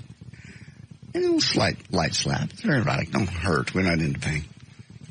You wear anything when you're doing this? Mm-mm. Can. You ain't got no ranger outfit? No. You dress up like Boo Boo? No, I don't. No Boo Boo outfits. No. What are some of the scenarios that you guys do? We talked about come on, it's a Friday. Help me kill some time. I'm in a bad mood. Lighten it up. I've told you before. We did the You do the rape thing? Fake rape scenario. Now, how do you do that? You climb in through the window? Oh, it depends on how far you want to play it out. Normally, How do you do it? Have you ever climbed in through the window? Never climbed in through the window. What do you do? You come to the door, and she answers the door. You jump her? Uh-huh. And then what? You take her to the room and take her clothes off. God, what a great way to kill somebody. She opens the door, he jumps her, she screws a gun in his nose. Oh, you weren't here yesterday, Everett. Eddie's got a gun. Russ had forgotten his. It was 9/11. We all wanted to be packing. So Eddie says, "Here, can you hold mine? Because I got two." Right. See, Eddie takes the clip out, gets the bullet out, gives it to. So he says he gets the bullet out, gives it to Russ. Then Russ goes, "Oh man, this reminds me of the time I was held up at the pizza place. The gun was right in my face." He goes, "I won't put it in your face, JD. You put it in your own face." Hands me a gun. Like an idiot, I pointed in my own face. I went, "Is this a trick?" We swear to God, his fingerprints are on the gun. He did it himself. You want to hear the audio? Yes. It was very clever. Close. Yeah. I didn't fall for it. What was before the gun story? Yeah, what else you got? scenario. You got handcuffs? The cop. Yeah, the cop. Okay, so you do the rape thing? Cop In other scenario. scenarios. The reluctant plumber. Yeah, you do that? I don't do a plumber. What else do you do? That's about all. Those are only two, really. The cop thing and the rape scenario. You don't do monster stuff? Nah, it's a monster stuff. I don't know. Oh, no. You're the one into freaky crap. No, it's not freaky. Godzilla versus Mechagodzilla. The doctor thing, the exam, and that goes a little too far, that type thing. You ever get a white sheet on and put her in blackface? No. What's the matter? Stop it. Stop it.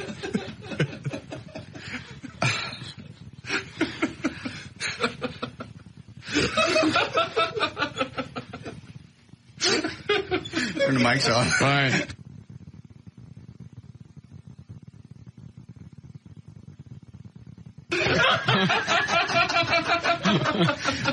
.com, of course. Wow.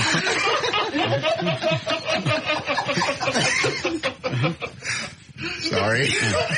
That's all right. My moment of the day. Sorry I wasn't on the air. I'll figure out how to sneak it on here in a few minutes. So when you're doing that, do you call her the N-word? No, I didn't do that. I don't do that. And he's gone till 7, you know that. Would you like us to break, Eddie? Is that a black guy on 10? Okay. Go ahead, James. Hey, what's happening, Russ? Yeah. Man, he be dressing up like a Klansman, be calling a nigga when he be whooping him. No. John, do you? What? Do you do that? No. James? I don't dress up. Do you be making say, what's her name? No, Joy. Be whooping him.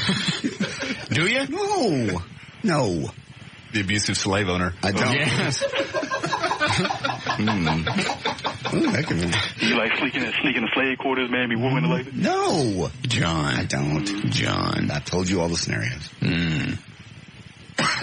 Why is it I gotta fit? Thanks, James. You leaving some out? No.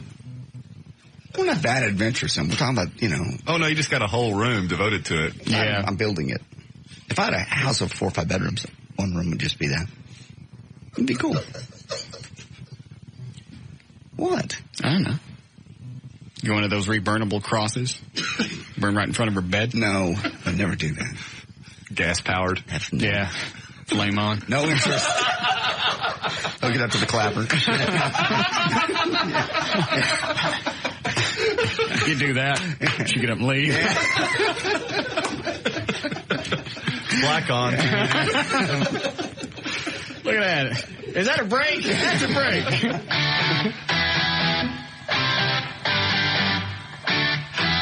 We'll be back with the Russ Martin Show.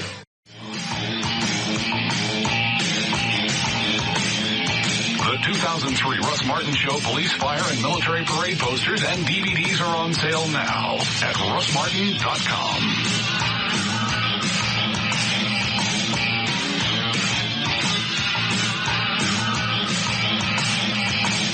All right. Did you do a legal ID, Eddie? Yes? Okay. You ready for it? What we doing this last? It's about... We ended Reddit 4. Okay. And we're due again. Were you able to pull up what the Promise Keepers do?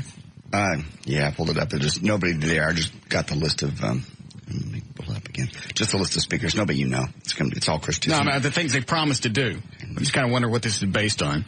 Let me pull it up again. Is this like a family values thing? Yeah. There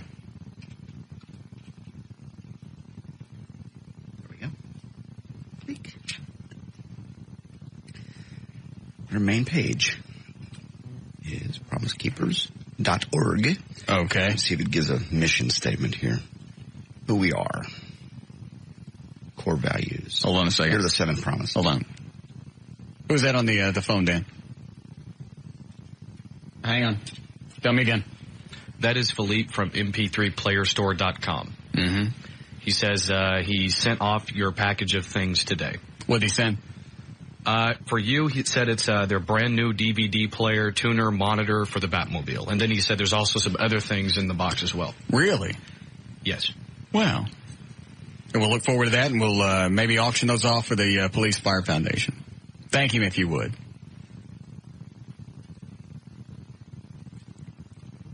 You got him where he can't hear me? Let him send the crap. The place still sucks. Does. You can't buy me off with bad service and all of a sudden you send me a bunch of free stuff. I know.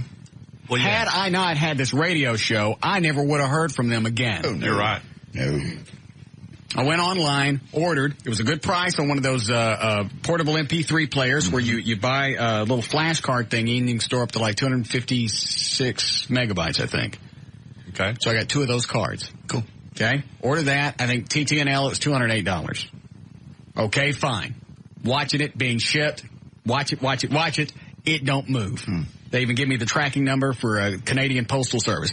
Watching it. Finally, it says, okay, it's getting ready to leave. It's set in Canada for 2 weeks. Then finally, it shows movement after 2 weeks. Right. 2 days, I get a notice. Product was successfully sent back to the sender. Wow. That's just... So I just told him, you know what? You can get rid of him, Dan. I don't need him. Is he just talking? Oh, okay. Well, let him keep talking. He can't hear me, though, right? All right. I want my free stuff.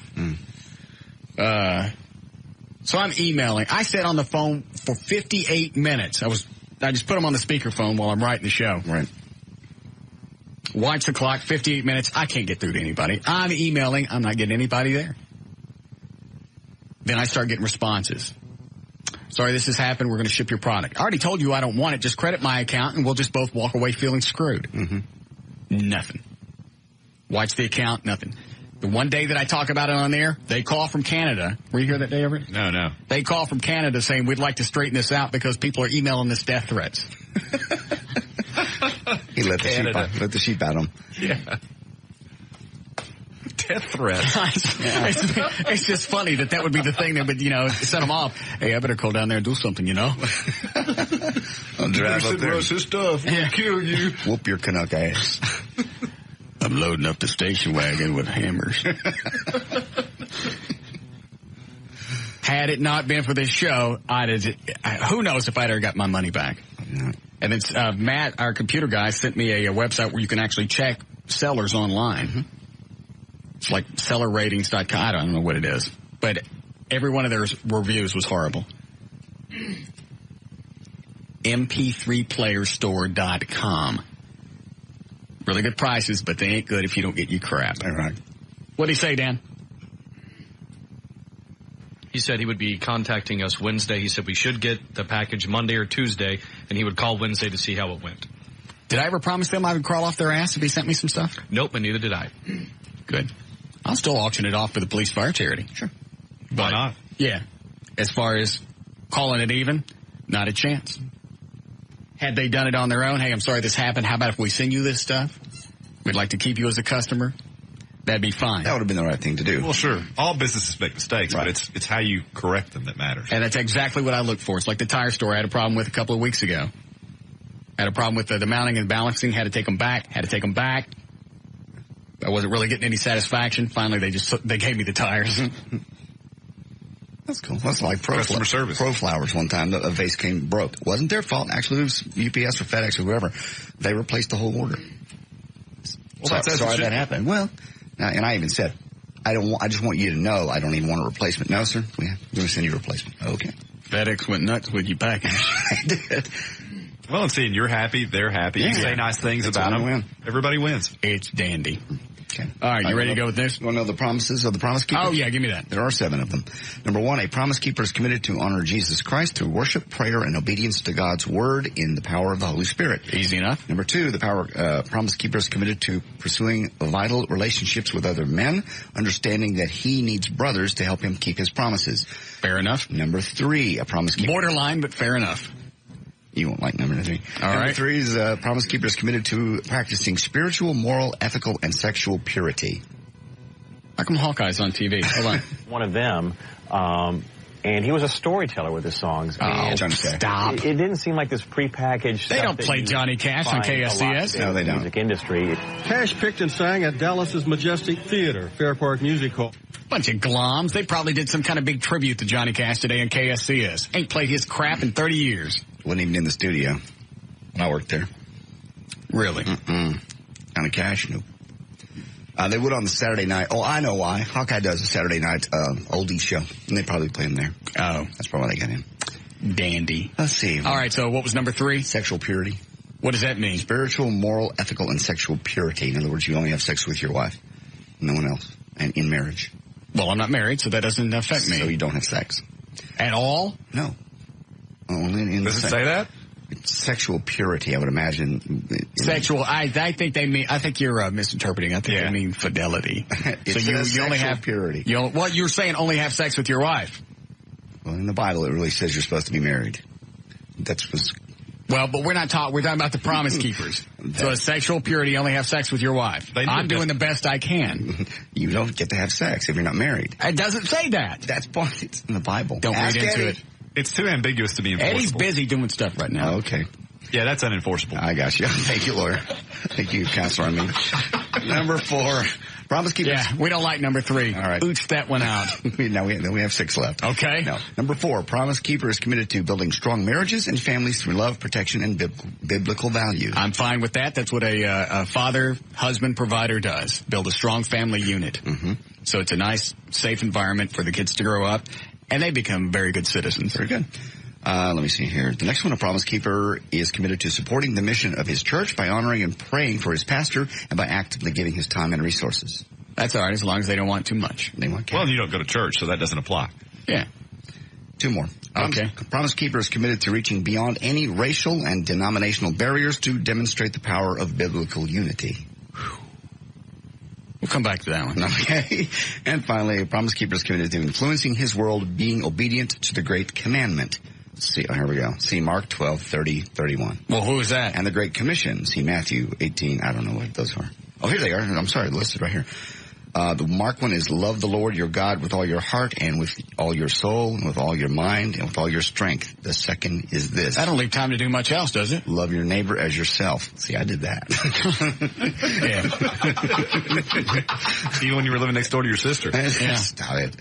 And the other one, Matthew, therefore go and make disciples of all nations. You've heard this one before. Baptizing them in the name of the Father and the Son and the Holy Spirit and teaching them to obey everything I have commanded you. And surely I am always with you. That one just says spread the gospel. Yeah, to the very end of the age.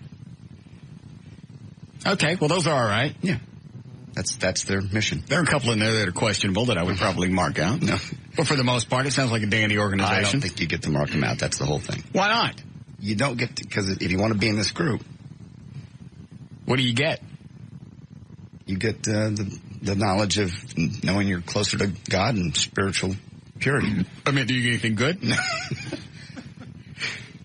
Our mission, Promise Keepers, is dedicated to igniting and uniting men to be passionate followers of Jesus Christ through the effective communications of the 7 promises. Okay. That's their mission statement. Maybe we start our own Promise Keepers. It only has like 3 or 4 in there. Yeah. We can make up our own promises. The ones you like. Yeah. Take that one about sexual purity out. Yeah, that's got no business being in there. That's got nothing to do with the way that I function throughout my life. Anyway, so sure your friend Jody Dean will be there tonight.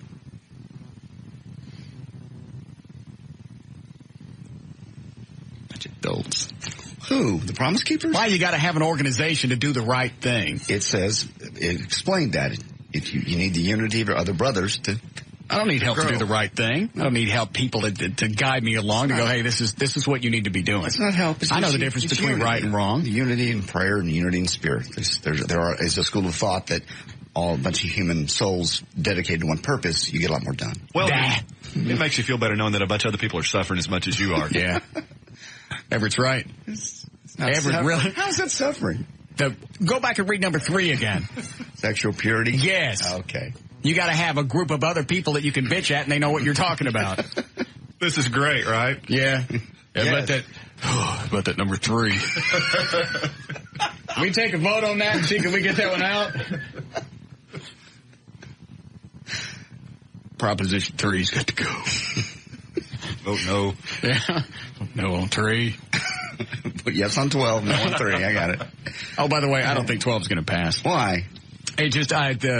I'll tell you exactly why. Because there is no guarantee in Proposition 12. If we vote, what did Fettner want us to vote? Yes? Yes. All right. So it puts a caps on lawsuits. All right. A singular aspect. Okay. And the payoff for us as the consumers is supposed to be lower insurance costs. Yes. All right. Where's the guarantee? There is none. It ain't going to pass. Well, but you have to bear in mind that we live in a market-driven economy, and that being the case, it will keep it down because, it's a trickle-down effect. But there's no guarantee. Well, no, of course not. You're voting to take away our power to litigate with really nothing tangible as consolation. That's not true. It is. What's tangible? Well, first of all, you're wrong when you say you don't have the power to litigate because you can still sue. Well, you know what I'm talking about. It limits our power to litigate or to recover damages. Thank you. Get money. Well, I was trying to do a Mark Davis. Only in the part of your damages which are really impossible to quantify if you think about it. Well, obviously it's not because it's been done before. Well, if it were impossible to quantify, there'd be no judgments in the past. Well, no, that's not true. What I'm saying is true. People arrive at judgments, but you cannot quantify. Well, you said it was impossible to quantify. Obviously you can. There have been monies. Good example is in my next newscast. Disney tourist wins $668,000 for hot coffee spilled in lap. See? They were able to quantify that. But it's an absurd result. Well, you didn't say it was, you just said it was impossible to do. Accurately. You didn't say that. Okay. I'll qualify it since you didn't understand it the first time. If it's impossible to do, how can you say it's impossible to do accurately? Since you don't know. No, I just said I qualified it. But what I'm saying is, if you can't do it accurately, how would you know? How is this worth? How is a hot coffee in your lap worth $600? We ain't talking about no stupid coffee. Oh, yeah. Well, we are in a way. Well, I think it's basically an arbitrary decision in which you say, okay, look, in order to preserve the healthcare system. I understand. Anyway, my point is, it ain't going to pass because there's no guarantee. There's nothing written. What you're going to vote on is actually written down, and these things will be done, but there's no guarantee I'm going to see it back in lower health care costs. You would presume that would happen just by our system, but there's no guarantee that's going to happen. Well, and you're right about that. There's no guarantee, but I think it's a pretty safe bet that it will, and I think it's pretty well assured. You think it will pass? No. I think it's pretty well assured that if it does pass, that health care costs will ultimately be lower, and not only that, certain disciplines, and Dr. Fettner brought this up on Wednesday, certain disciplines that are leaving the state, anesthesiologists, OBGYNs, there was another one that he mentioned. Just doctors leaving Texas. Right, that will not be forced to leave as a result of our system of health care. I mean, bear in mind that I think 24 other states already have placed caps on punitive damages. And have health care costs been lowered in those states? I don't know. I would presume so. Well, we don't know. Well, no, I'm sure we can find that out. I don't really care either way because I'll guarantee you I won't see a dime. Well, no. I mean, it's a very tangential effect, but it's an effect nonetheless. Well, when you got a doctor and a lawyer both saying vote yes, I mean, I'm not saying it's good or bad. I'm just saying here's why I think it's not going to pass. Is you're going to sit there and put a cap on something. Right. And you don't see an immediate benefit in writing right next to it. Now, if it had said, if you do this, this will happen to healthcare costs, and this will actually go into law, then it might pass. But you don't have both sides. You got one, and you have to presume the other one's going to happen. It's true. But, I mean, again, we live in a market-driven economy, and that's not what I'm saying. I don't care if it's good or bad or if it actually will happen. I'm saying it probably won't pass because of the reason I just cited. Well, I guess we'll find out soon. I hope you're wrong, but you may well be right. I'm kind of Can we bet on proposition passing? Certainly can. I mean, legally? You can't bet on anything legally. No. Oh. What if we bet something in equal dollars? Would it be any less illegal? I don't know. Is that what you're asking me? We'll do it off the air. Okay. All right. What were we going to ask, John? I was just interested from a lawyer's perspective why you would want it to pass. Well, because I'm a citizen of Texas first and foremost. All right. Who may need health care at some point, and I don't want, if I need an OBGYN, by God, I want to be able to see one. Okay. Fair enough. I'm sure there are valid points on both sides. I just don't think people like giving away rights. Well, and you're right, and there are valid points on both sides. I mean, you can always take individual cases and say, gee, look how egregious this person's damages are, separate and apart from their actuals. They need to recover punitive damages as well. But, again, you have to look at the bigger picture, I think, in order to get a well-reasoned view. And does that sound like the population at large? I don't look at the bigger picture. I look at a day-by-day thing. Well, no, you're right. You're right. You're right. If I had nothing else to do, then I might have time to sit back, relax, and look at the bigger picture. I got no time for that. You're looking at little pictures. I'm just making it through each day. Yesterday was the hardest one of my life. Was not. We need a break? We just came out of a break. Don't lie to me. Let me take this and we'll break. Go ahead, Jeffrey. Hey, Russ, thanks for taking my call. You were talking about the insurance rates might go down if we have this cap of this Proposition 12. Oh. I remember a while back they were saying the same thing when we were talking about having the insurance, the seatbelt law going through. Oh, it's going to lower insurance rates. It ain't happened that I ever seen. Is it with you? I don't know that was the reason that they enacted the seatbelt law. That was for safety. Yeah. And I'm okay with the seatbelt thing because if that's going to keep you behind the wheel in the course of an accident and it keeps you in control of your vehicle where you don't hit me, strap yourself in. I don't care about insurance rates on that. Well, you know, I understand. I don't mind the seatbelt law myself that much. Right. It doesn't really need to be a law. It's another thing that's just common sense. But it's just something they were advertising when they were trying to push that law through.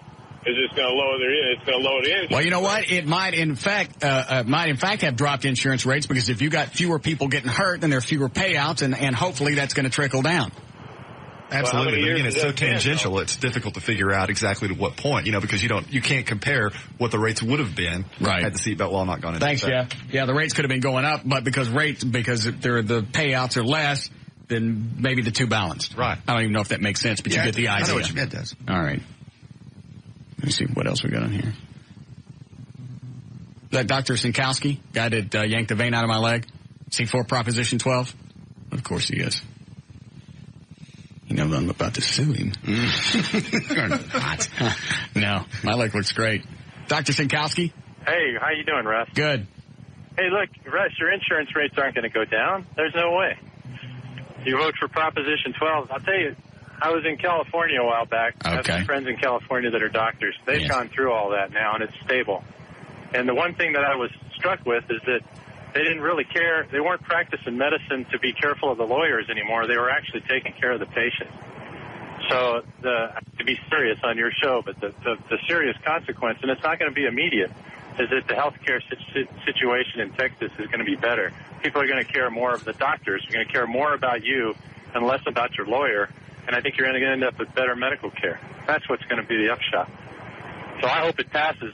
Well, like I said, it could very well. This Proposition 12 may be great all the way around. I just think the reason it's not going to pass is because there's nothing in writing that says if we do this and cap this, as a result, this will happen.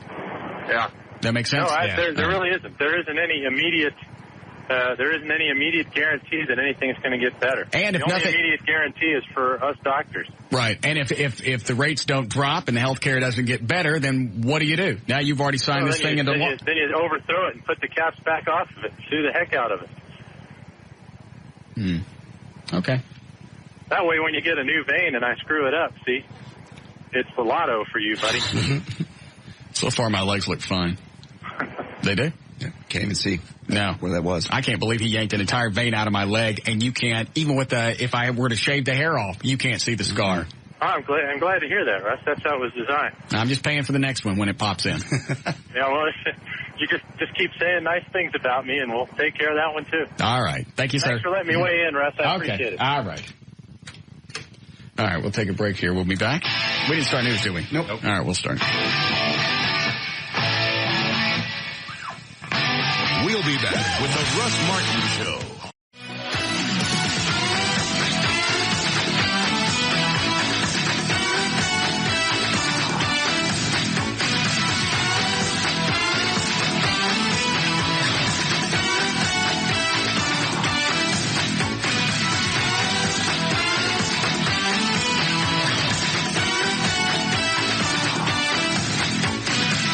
How come you don't want to go? Well, you can't go, first of all. Why not? A, you're not a promise keeper. Well, how do you get into the group? I don't know that. I'm sure it says on the website, but it's sold out. So I can't buy a ticket and go? It's sold out. No. Maybe you get one from a scalper. Yeah. I don't think they're going to be out scalping Promise Keeper tickets. Why not? It just wouldn't be. If it's sold out, they got scalpers for everything. I doubt it, seriously. I got to get in there now. Call Haven over Texas Tickets and get us hooked right up. Probably gets in the first 5 rows. Probably. You normally do. And what do they do with this thing? Is it like an all-day conference? Like an Anthony Robbins thing? Yeah, they have speakers that come up. They have a list of, I saw it here. I didn't know any of the names, so I didn't bring them up. There's about 9 or 10 speakers. Each one of them has about 45 minutes to an hour. And they each have a different message. It's like like an all-day trip. Well, then it sounds like a revival. It is, more or less. Yeah. I mean, they already know what their promises are. Yeah. It's just, one of the promises is to get together with your brothers and keep the promises alive. And they do this all day? Yeah, it's an all-day event. How do you do this with a job? Let me look here. It's on the weekend, isn't it? Yeah. I thought it was going on today. Is it? Starts tonight, I believe. Let me. I'll tell you in just a moment. Give me 2 seconds. I have to go now. Okay. You done? Oh, you're gonna have to go there. I want to go there tonight. Yeah. You're gonna go to Promise Keepers. Why not? Because I don't think it necessarily conforms to your ideology. Sure it does. I just don't like number 3. I think they're gonna probably have a problem with that. Which line, Dan? Oh, I'm sorry. What are you looking at? Men's conference. I'm seeing the times. Okay, here we go. Dallas, Texas. Sold out American Airlines Center at the 12th and the 13th, so it's today and tomorrow. I want to go. I want to deliver a message. This event is sold out. Promise Keeper, thanks. KCBI Radio providing a live broadcast of the Dallas events. You can listen to it. I guess I shouldn't be promoting that, should I? Why? It's KCBI. Okay. It's religious. Mm-hmm. We can schedule. Here we go. Here's some of the things they'll be doing. The Ultimate Challenge, a life or death situation. I'm excited. I have to go to this. Coming home, it's never too late. Yes. What is that? They're just listing the topics. Equipped for the challenge, the essentials for a lifelong pursuit. Mm-hmm. Of the ongoing, it doesn't say, the ongoing threat of isolation. This is all very cryptic. Accepting the challenge with a band of brothers. Okay. Acts 1:8 overview. Is that a question? No. It's Acts 1:8. An overview. That's part of the Bible. Mm-hmm. Oh, Acts 1? Acts. Oh, I thought you were going to, never mind. No. And 48-hour challenge, platoon challenge, and the world challenge. Doors open at 4 o'clock today, runs till 10 o'clock. Doors open at 7 a.m. tomorrow morning. I can't stand it. I got to get in. Runs until 1 p.m. I have to go. 5 I want to be a promise keeper, except for number 3 and that other one about extending to all races. I see. Regular registration is $79. Oh. Mm-hmm. Wow, they're banking hard. If they're going to fill Texas Stadium at $80 a pop? American Airlines Center. Or whatever. Yeah. 18 and under is only $60. And that doesn't include concessions, which is where the real money is. Or parking. Yeah. Might be all right if you took a flask. Yeah. Will they let you in with a flask? No. Why not? Because that's no. It doesn't say anything on there about not drinking. That's true. Nary a promise. You're trying to add stuff. People like Reggie Dabbs, Joe White, these are speakers, Tony Evans, Erwin McManus. They got Reggie Dabbs? They got him. He's first. Are you serious? Huge. What time does Reggie Dabbs go on? That's probably going to be early in the morning. I can't believe he's first. You think he'd be the headliner? Yeah, that's the thing that you have at the end, the big Reggie Dabbs. Right. Greg Steer and Rabbi Jonathan Burness. Music from Chris Tomlin. What's a rabbi going to do? I don't know. You got that the one with the bears? Dancing bears? No, not at all. Oh, they have a comedian. Brad Stein is a comedian. He's a funny guy. Yeah. What time is Babby? What's his name? Reggie Dabbs? Yeah. He's early in the morning. He'll be probably about 8:30 when it starts. Doors open at 7. It starts at 8:30. Goes till 5 on Saturday. I've been a big fan of Babby Dabbs for a long time. It's Reggie Dabbs. Whatever. It's already going on. You're missing it. It started at 4. I'm going to hell. No. You're just not going to Promise Keeper. Fine, I didn't want to go anyway. Okay. You ready to go with news? If you'd like to. They really need to get rid of that number 3. I don't think I believe they all believe that or they wouldn't have it in there. That's dumb. Yeah, they probably just stuck you in with the rest of them. We'll run down there and tell them. Yeah, you guys is dumb. This whole number 3 thing about, was it racial purity? Uh-huh. Hold on. No. Give you a stick. Don't do that to me. Man, you were all over that, weren't you, JD? Stop it. We are. Big grin on his face. Yeah. 7 promises. Let me click on that. Yeah, we into that racial purity. No. Look, here's a hat that I got just for joining. No. The good news is they're already started and they can't hear this. The Promise Keepers is committed to reaching beyond any racial and denominational barriers to demonstrate the power of biblical unity. What was the racial purity one?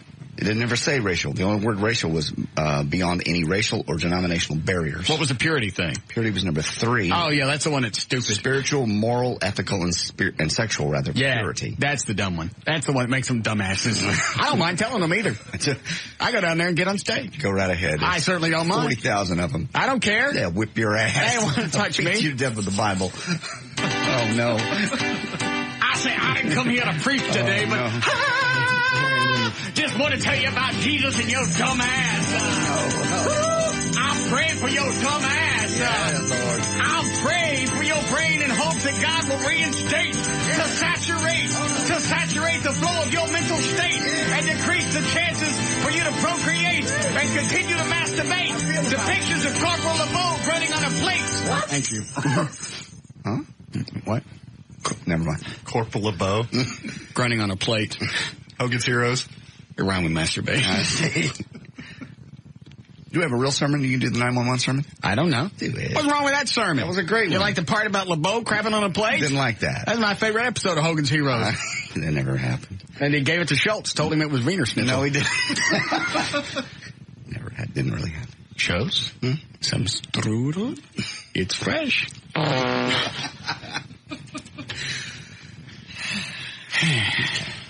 All right, you ready to go? No, sure. Mm-hmm. All right, 5:33. J.D. Ryan's on Live 105. Thank you, Russ. It's brought to us by Miller Lite and by Blockbuster Video. This hour of the Russ Martin Show is brought to you in part by Miller Lite. Introducing the Blockbuster Game Freedom Pass. Now you can game all you want the way you want for one low monthly fee, just $19.99. Details at participating Blockbuster stores. And brought to us by Condoms to Go, where the show producer will be Tuesday, September the 16th. That's next Tuesday from 8 until 10 o'clock in the evening. He'll have tickets to the Chevy 500. That is the RMS producer, whoever that may be at that time. But Tuesday, 8 to 10, Condoms to Go. See you out there. If he'll stick the bottle rocket in his butt, he can come back. I don't think he would have left if he was willing to do that. He took his monitor. That took some effort. He took everything. First of all, it was my monitor. Well, right. I bought it. I have the receipt. Just because he got it near his birthday doesn't mean that it was a gift and he was supposed to keep it. Well, the fact that he would steal something on his way out just lends more credence to the theory that he did, in fact, intend to rip you off. Yes. Isn't it funny? It never vanished until today. It's because you told him to go home. And I didn't tell him to start stealing stuff. He was under the impression, once again, that was a birthday gift. And you take your birthday gifts and leave when you go, when you're fired. I didn't fire him. I would take my I told monitor. him to go. I told Eddie to tell him to go home. And stay there. Did I say stay there? I just told him to go home. That was exactly what you said. Okay, Thank you. He told me, I'm going home. I was told to go home and stay there. What are you nodding at, Dan? He told me that, or he alluded to the fact that well, he he wasn't certainly coming is back. a big mouth around the station, isn't he? Why is he telling everybody he's not coming back? No. He didn't say he wasn't. He said, from the way he understood it, was to go home and never come back. Eddie, did you say the words never come back? I don't remember. Honestly, I was reading off of the instant message, so it was whatever you typed to me was exactly what I was saying to him. You probably thought him so hard, it just felt like you said it. Fine. If he ain't coming back, he ain't coming back. Okay. Just because he don't want the rocket in his butt. Yes.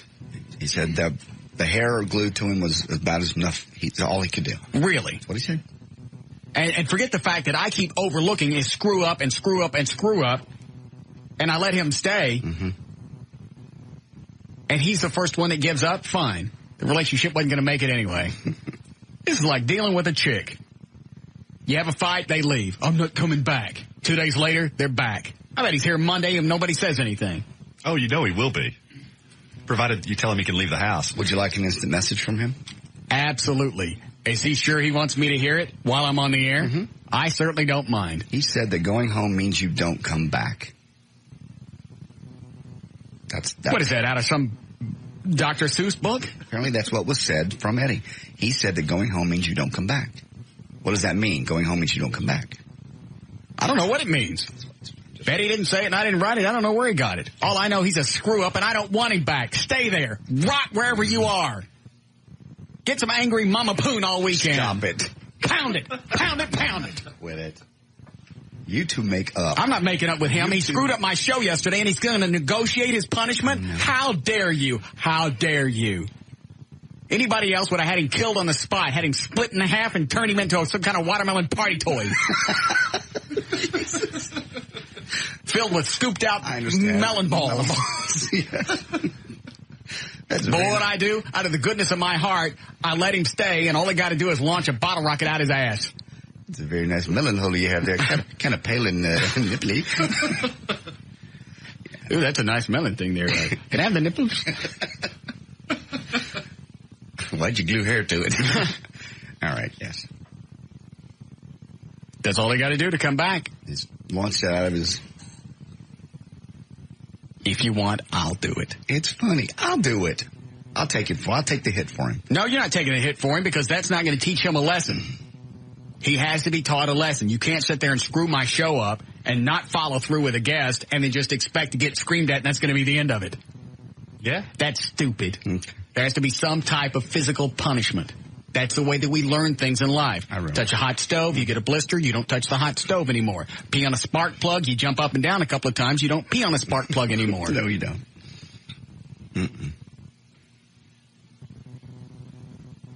Okay. I'd like to let it go, but I can't. It's out of my hands. It's not. Everything's within your reach. Not. Okay. It's gone. I've already gone to McNeil over it. Okay. Go ahead. All righty, here we go. A group of activists today officially filed their intent to recall Dallas Mayor Laura Miller. Organizers of the recall effort have 60 days to gather 72,873 signatures. That represents 15% of nearly 500,000 voters registered at the time of the May 3rd general election when Ms. Miller defeated former city council member Mary Poss for mayor. Ms. Miller did not have a comment. If you're taking a nap in the park with your 23-year-old girlfriend and a guy jumps in with a gun, you think... Wait a minute. They said why they want to recall her? They're just getting signatures. They say why? Yeah, they're just getting signatures. Well, it's over Bolton. Over the Bolton deal. She didn't fire Bolton. I realize. They feel she pulled the strings that made it happen. Well, that's too bad. Just because, she's the wizard. Words out of Bolton's mouth in a church, right? Yes. On Sunday. Yeah. She's the wizard that pulled the strings and stabbed me in the back. Mm-hmm. Yep. Even though we have no proof. I mean, she may very well have done it, but you know what? It's okay for the mayor not to like the chief of police. It's okay for the mayor not to like the city manager or anybody else. I don't like defending her, but she can not like anybody she chooses. And you don't recall somebody just because they don't like somebody.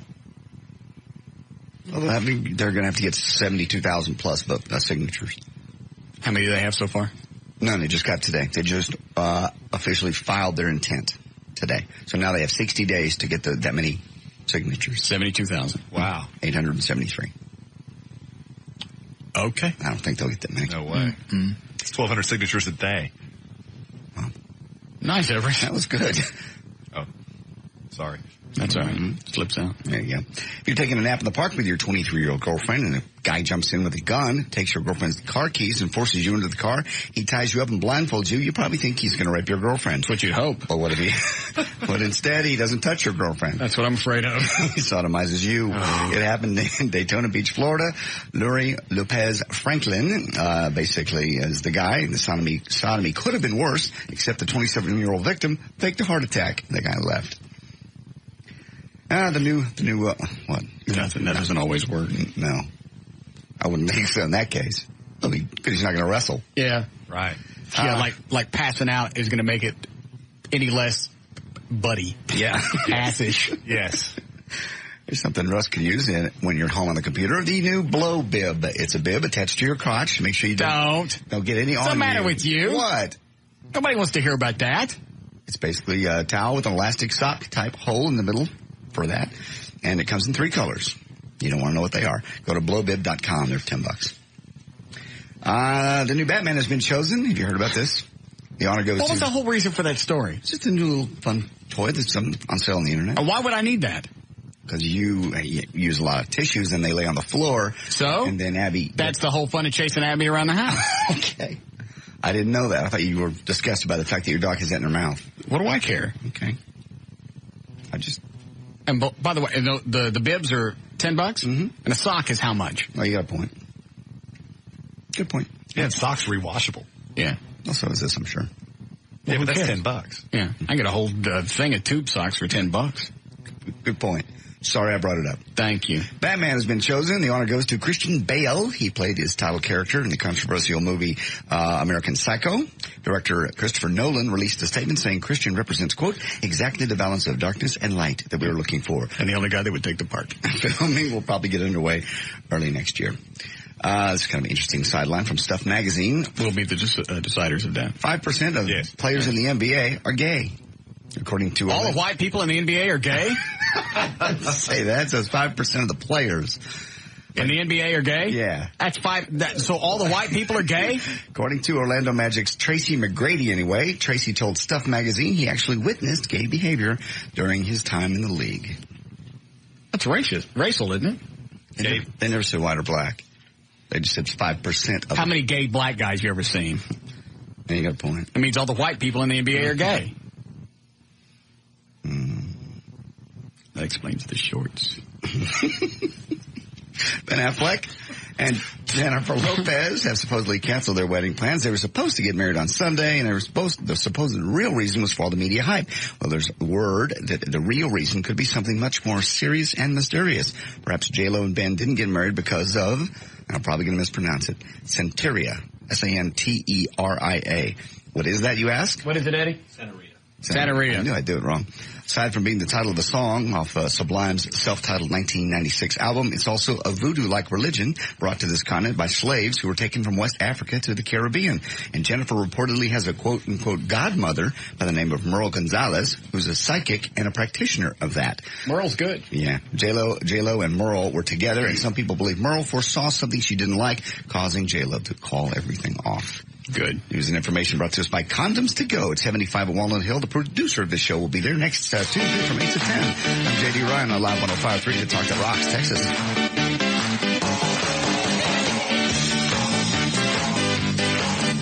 We'll be back with the Russ Martin Show.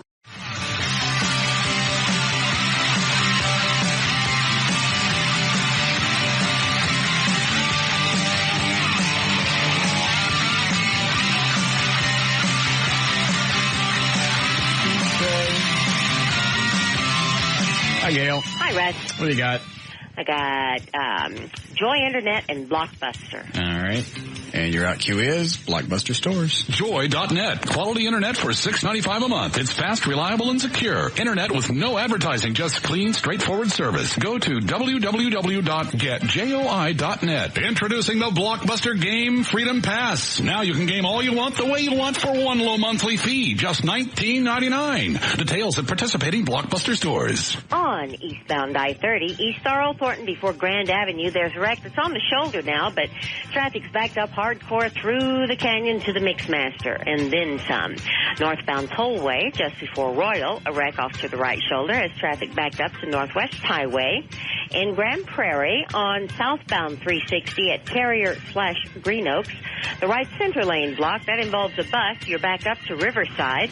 In Plano on northbound 75 at Spring Creek Parkway, a crash. You got one westbound northwest at Preston, and in Fort Worth on the West Freeway, westbound I-30 past Summit. That's in the left lane, and you're back up into the Fort Worth Mixmaster.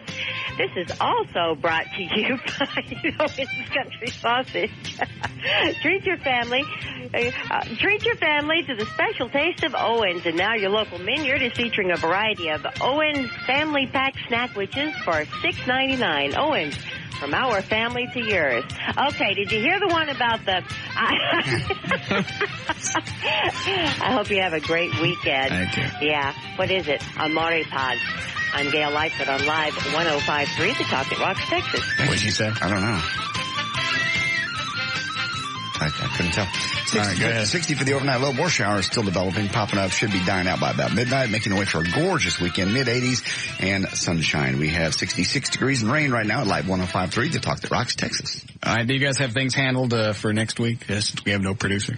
I'll just have to come in a little early and just work from here instead of working from home. Do you know that you need to call L.A. and tell her she's not going to be on the show? Okay. I will do that. And give her a reason, or just tell her she's not going to be on the show? She already knows what the reason is. Okay. How great would it be to see that the show actually runs more smoothly without Trey here producing? Been really smooth today. Yeah. Yes. Been very calm. He doesn't come over here, stand just to my right. Just stand there, look at me. Right. O'Malley says he'll come in early, too, to help. O'Malley's a good guy. Yeah. I knew we should have offered him the producer job a long time ago. He was always pitching for it anyway. Yeah, we did. Flip me off. Or we get Dan Lewis back. We just have, we've got a Volvo of choices. Yes, we do. Who would you like? You don't like Dan because you think he's got no talent. I didn't say that. Is it the fact that he's self-absorbed? I never said that. That's what Russ said. I never said he was self-absorbed. Did I? Yes. He said that he still to this day didn't learn the lesson that... I didn't say that doesn't mean he's self-absorbed. It means he's stupid. Okay. No big difference? Oh, absolutely. Yeah. Well, and JD, of course, was the one that said he was talentless. I did not say that. I was repeating what Russ said. The word wasn't talentless. And why is it you don't want him? Just tell me why you don't want him back. I didn't say that. Yes, you have. I really haven't. Yes, you have. I just said you get Yes, you have. I'll turn the mics off and just tell, I'll even step away from the console so I can't accidentally flip your mic back on. And just tell me why you don't want him on.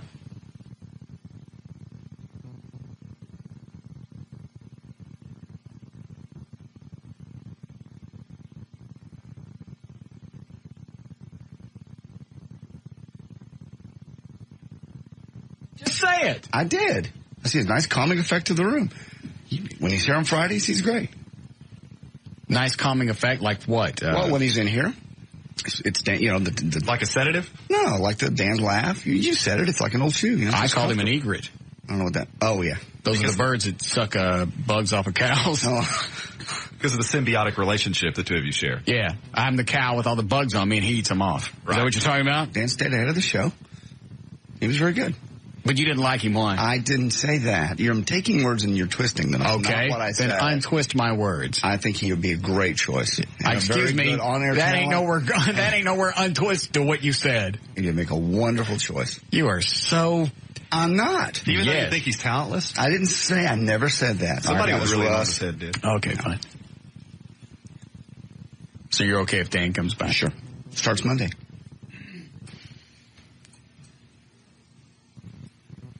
I always like asking Eddie these questions because I know the answer I'm going to get. Eddie, which one would you like, Trey or Dan? Do we have another choice? God, I wish I could be that honest. All right, so you're not being honest. I don't go out of my way to hurt people's feelings.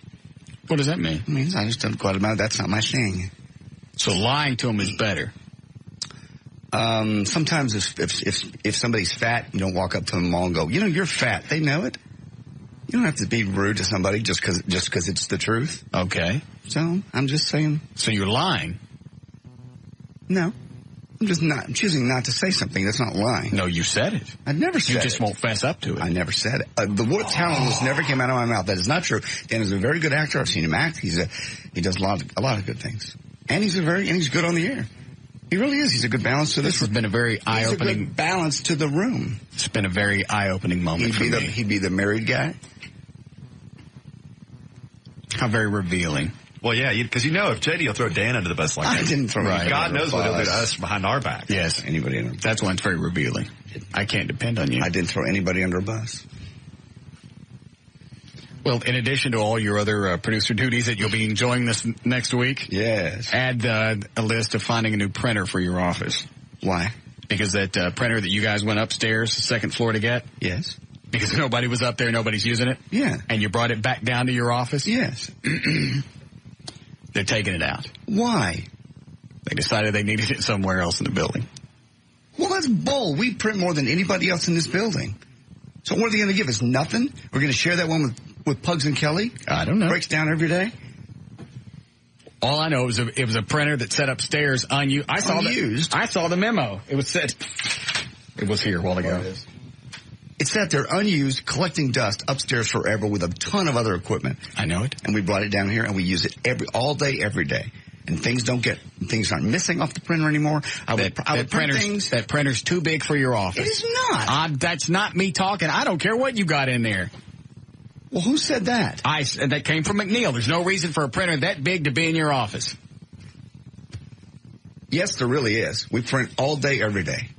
We print more stuff than probably anybody in this entire You don't have field. to tell me. I'm on your side. Okay. I don't turn on my buddies on the air. Who did I turn on? Me. When did I turn on you? You said ugly stuff about Dan, and you wouldn't say it on the air because you're a pussy. I didn't say anything ugly about Pussy. that. Mm-mm. Why would you want to create if Dan's coming back, why would you want to create a hostile working environment between the two of us? Duh. Well. Why not? I guess you got a point. What am I thinking? Stir it up. That's got fall book written all over it. What's the matter with you? Okay. In that case, I hate Dan. Good. Don't want him back. He's pompous, self-centered ass. See, isn't that freeing? No. Better than being a promise keeper. He's going to hit me. No, he's not. He's big. Nah, Dan thinks it's a bit. It is a bit. No, because if he really interpreted it as real, he'd have gone away a long time ago. Yeah. I know I would have. Sure. Now, the big thing that we're going to lose is all the stunts and stuff that we were doing to Trey, because Dan's not going to let us do to that. He's got too much self-respect. But isn't that the problem anyway? Trey not doing a stunt. Absolutely. Yeah. I'll go outside. If we had the time, I'd walk outside and stick the thing in my ass right now. It's not that big of a deal. It's just going to look funny. Yeah. I may even do it between now and the end of the show. Okay. Take a break, get set up, go out there, rub some type of protected goo on my butt. Where's Gay Steven? Oh, yeah. Yeah, you're going to pull your pants Is he down? here? It'll be none of this falderide today. I will not run around the backside of this building with something in my butt. Not a chance. Yes. Ugh. Go ahead, Jack.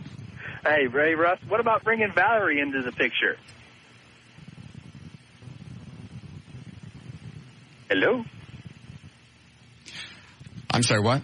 What about bringing Valerie in as a producer? Don't you think I have enough things to control as it is without bringing somebody else into the mix?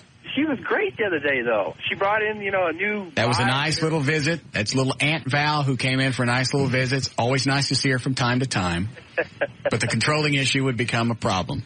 That's where you'd have to step in, though. It doesn't work with Valerie. That's the one thing. If you're going to work with Valerie, you have to know that you can't control her. She's a little female wildebeest. And when she goes off on a tear, there's no semblance of a human being inside that shell. I'm telling you. Just get Eddie to shoot her, That's not going to work. She won't die. No, she won't die. And we don't keep silver bullets handy. And you can't run the stake through their heart when they're spinning in circles. We've tried. Yes, we have.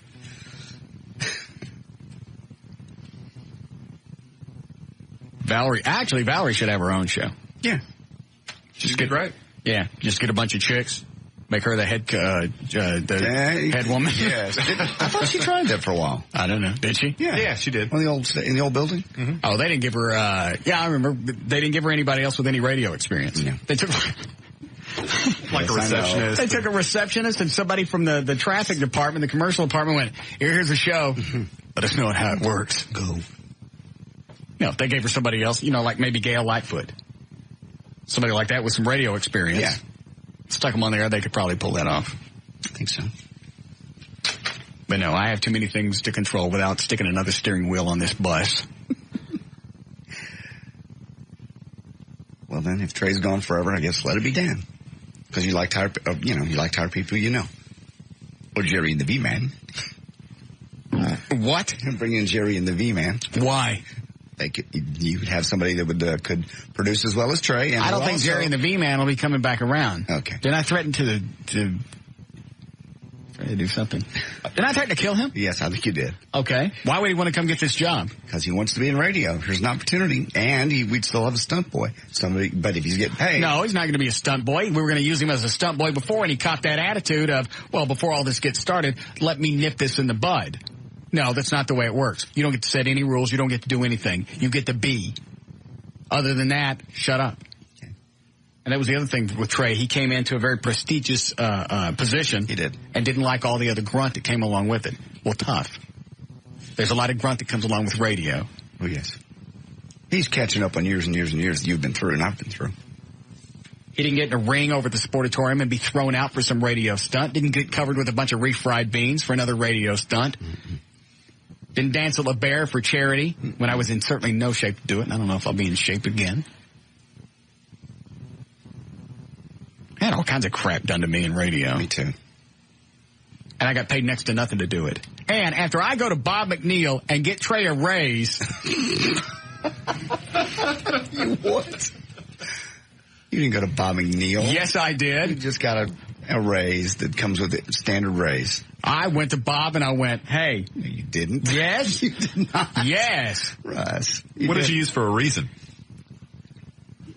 You get one after a year. It's been there a year, right? But it was 3%. Ooh. Yeah. Nice.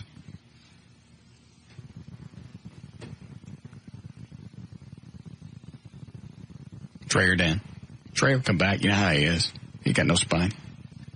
That's totally your call. I can work with both of them. He's living with his mom. I know. He just bought a new truck. Yes. He got to have a job. Mm-hmm. Take your pick. Don't tell me to take my pick. It's not my show. Up to you. It's not. Let me push that button. Where is it? There it is. Martin Show. There you are. It's your show. You decide. I've worked with both. I can work with both. They both have good sides and bad sides. Trey's not as good on the air. Dan's much better on the air. You get personal work and 24/7 with Trey. You don't get that with Dan because he has a family. Dan will probably want his own show again. That's a concern also. I'm gotta be honest. If that's always in the back of your head and he still doesn't get that the reason that his show didn't work is because he's not right for this station, then he's going to continue in the back of his head to want his own show. And thusly be unhappy. Yes. It's going to be a very busy weekend for me. Dan's very smart. He could do a Mark Davis type show. Okay. Why are they taking that printer out of your office? I have no idea. And I'm going to talk to McNeil about it. That's ridiculous. If it came from him, he's in there when we're working. He knows how much work we put in that thing. That thing's constantly cranking. And take the printer out of his office, like he ever sees it. He hadn't been there for 4 days.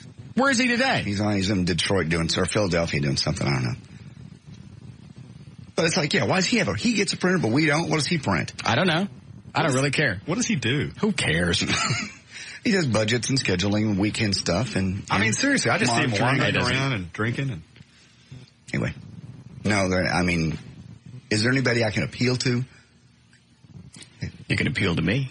Would you like me to take care of it? I would like you to take care of it because we need that printer. We need it in the office. Things were disappearing when we have a joint printer out there because other shows print things and then they grab all the stuff. And there's a really good chance they're going to take it regardless. Great. Just because they're a bunch of tight asses and for whatever reason it's set unused for almost 6 months and all of a sudden you guys start using it and it's got to go away. That makes a lot of sense. Eddie, do you have your camera? Brilliant. Would you run the board for me? Sure.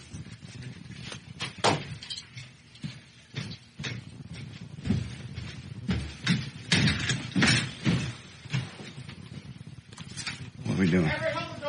All right. Hold the door open. What are we doing? Well, this is scary. I've had this dream before. Everybody's out of the room. I'm by myself. Nothing to say. I had to play a CD. This is really scary. This is like a dream I've had. You get all by myself. Nothing to say. No CDs to play. What's he doing? What's he going to cut? He's got a chainsaw. I know. I get that part. Didn't think it was a mini bike.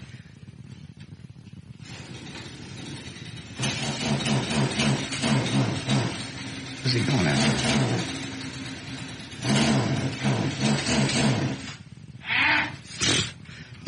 He chased a bunch of kids with that last night. What? He chased a bunch of kids with that last night. I'll tell you a story in a minute. He was chasing children with a chainsaw last night. Little kids.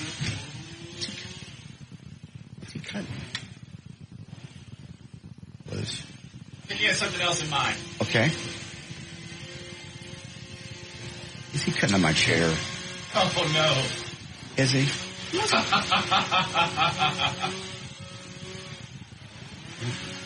I'm out. What is it? The what? I can't see it, but I have an idea. He's not cutting the printer. I think so. Oh, Jesus. He's cutting something.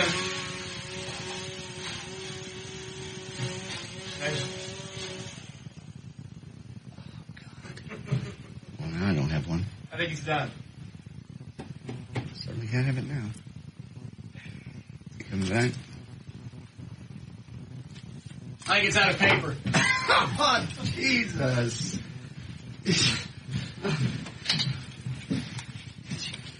Did you really cut that in half? Go look at it. Oh, man.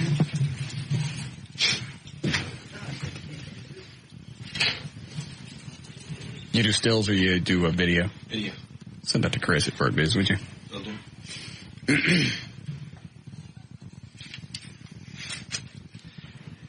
Oh, you're right. It is out. We just take it upstairs, put it exactly where you got it. Oh, what happened? It's officially offline. God, I can't believe you did that. How old is that printer? Oh, all the equipment around here is ancient. It's all old. But it worked. Doesn't now. Let them use it. That could have been dangerous. Why? There's stuff inside there that could... I don't know. It was sparking pretty good. Yeah. Man, that was a clean cut. Thank you. Very nice. I wish I'd seen that. Oh, Eddie did Eddie get it on camera? Yeah, I got it on the video. Oh, sweet. Yeah. How long will that take you to send it to Chris? Actually, I might have to take it to him because it's going to be pretty good size. Well, just give him the part where it's actually being cut. Like 10 seconds. Okay. All right. We need a break here? Please. Neil's going to launch when he comes Monday. That's what he gets for not being here. I was going to go ask him if we could keep it. I walked by his office. He wasn't here. It's out of my hands. I went to Siebert. All right. We'll be back.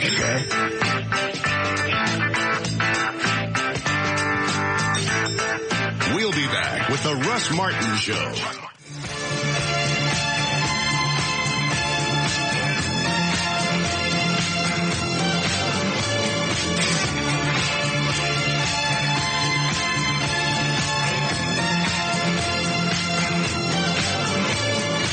Hey, what was the thing with all the kids running around up here last night? What was that? Wild had their big red, white, and blue or something or other, their concert, and it got rained out, so they brought a lot of the stars. Hillary Duff was one of them, and the guys from Smash Mouth were all both up here on the radio, so people knew they were up here, and they were giving out autographs. So there were, 200 kids in the parking lot in the rain at this front door? Because I had to walk out the front door to take walk Randy out to her car. Right. After our workout. Right. And they're just all pressed up against the door. Well, what the hell are you people doing? I thought they were going to get in here and meet Hillary Duff. Or Smash Mouth or whoever they were. I don't know who Hillary Duff is. I know who Smash Mouth is. That, Everett, is when he chased the children with a chainsaw.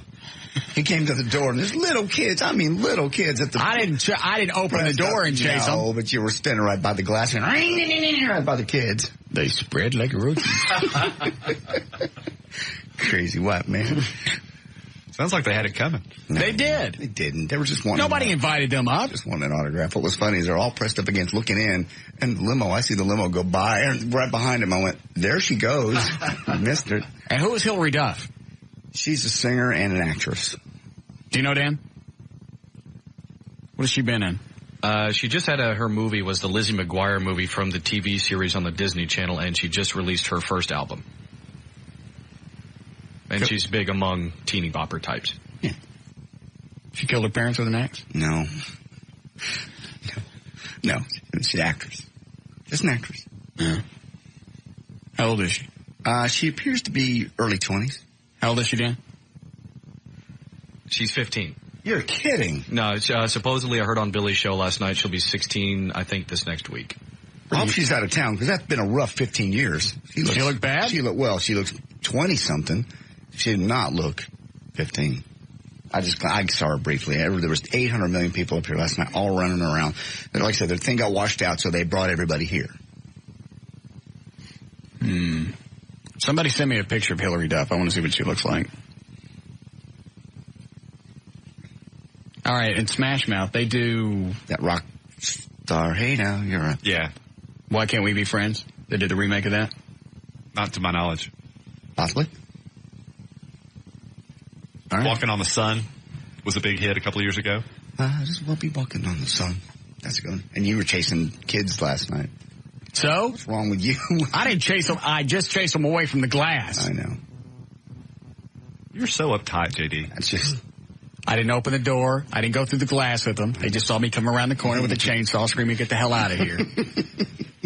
Practicing to be old man Martin. Who is this, Flo? Hillary. Hillary Duff? It's her. Mm-hmm. JD, is that photo touched up? Oh, yes. What does she look like? Does she look older in person, Chloe? She looked a little older. She didn't look weathered, but she did look older. Yes. Definitely. I mean, when she walked in, I was like, she's got to at least be 17. Everyone's like, no, she's 15. Mm. That looks nasty. What? It does. Mm-hmm. Look at that. I know. Let's just pretend she's of age. Oh, yeah. Nasty. Mm-hmm. Where are you going? Hey, Trey don't work here no more. You want to play Rock and Roll Jeopardy with us? Yeah, sure. So who's going to do the appearance next week? We don't know. We're just saying insert producer's name here. I'm going to go out and meet him, whoever it is. Yeah, we're all excited to meet the new producer. Producer? Yeah. Yeah. What is this? Listen for Hillary's exciting new single, So Yesterday. Is it any good? Yeah, it's actually all right. Pretty entertaining. What's her body look like? I mean, if she was 18. She's nice, skinny, little body. I mean, that's a great picture. It's just her head, though. Look at those lips. Get that away from me. So she's only 14 now? She's developed quite early. No, she's 15. Way. She's actually about to be 16 here in a few months. Okay. So. I don't want to say anything else. But she's developing quick. She's blossoming young woman. I thought she was 20-something, yes. Is that the only reason you thought she was older, or she looked kind of haggardly? I wouldn't say haggardly. She just didn't look 15. I'll put it that way. Okay. And the kids did scatter, didn't they? Yes, they certainly did. Off into the rain. Good. Ran between the cars. They got no business being up here. Nobody invited them to come to the station and hang out. You're right, they didn't. Trespassers is what they are. Yeah. Hooligans. Soap in my windows, I'll cut your legs off. Old man Martin. All right. This one's for you, Everett. All right, then we'll play Rock and Roll Jeopardy. Go ahead, Deborah. Hi. I got a question. I went in for a LASIK enhancement on my eye, and after they gave me the Valium, a little while later they got me up to go back to the surgical suite, and the guy stood behind me, and I passed out and fell in between two pieces of equipment and whacked my leg, my arm, and hit my face on a file cabinet. And then, of course, after the blood, they went ahead and did the surgery, and then I asked them if I could go in and get my face x-ray, then pay for it. They told me that I had signed a waiver, and they had already talked to the risk management people. Wow. So now my question is... Hang on, let me take you off there, and you tell me who it was. Oh, okay. Hold on. Wait. Who was it? Wow. All right, don't say anything else. Okay. All right, you're back on the air. Okay. I can give you a referral. I don't handle civil matters, but if you'll send me an email. Send me an email and I can give you a referral. Uh-huh. Send me an email to info@dallasattorney.com and I'll send you a referral. Someone that can help you. She ain't going to get it. Watch. Excuse me? See? Still got the radio up in the background. She's probably still dizzy. Well, how very interesting. Just because you signed a waiver, that means that the waiver is for the surgery, not for falling down. Yeah. Not for a slip and fall that it would seem they didn't. Yeah, you give me a Valium, you better set my ass down. Yeah. You guys want to know who it was? Yeah.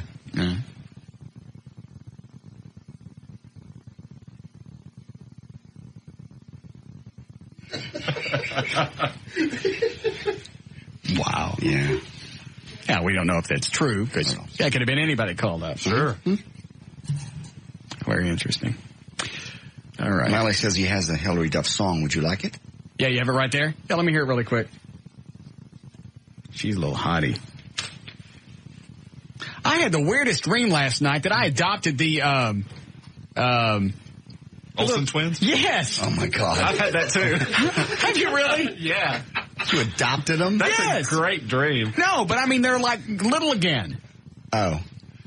I had like 6 or 7 weird dreams all in one swoop last night, and that one just now came back to me. I'll think of the other ones here in a minute, but that was one of them. I adopted the Olsen twins, and it's not like right before they turn 18. Right. They're like back 4 and 5 again. How did I know that's what you were going to say? I don't know. That was really strange. Everett, how old were they when you adopted them? They were a little bit older in my dream. I thought. And it's funny because when they're babies, they look like 2 little monkeys. Yeah. And I remember in the dream because I started calling them the Olsen monkeys. That's freaky. Hang on, let me see if I can remember the other ones. I can't, but that was one of them. How we doing, Eddie? Getting close. Are we really? Yeah. All right, I'll do this really quick. So yesterday. What happened to your dream, Everett? They were just a little bit older, and they didn't look like monkeys. And did you adopt them? Or they were just in your dream? Because I adopted them. And then I remember leaving the house going, why the hell I adopt the Olsen twin? And why didn't I get the good ones that are about to turn 18? I think adopt would be a usage of that verb heretofore unrecognized. Your definition. Right. There was a shower and some other things. Yummy. Yeah. The kids got to be clean. Yeah. Daddy got to watch the babies. Yeah. Daddy watch the babies. Wow. I don't like this. Why? Sounds country. No, it's pop. Listen to it. Okay. What does that sound like, Everett? Sounds like it has a country twist to it, but give it a minute. It may be more pop than country.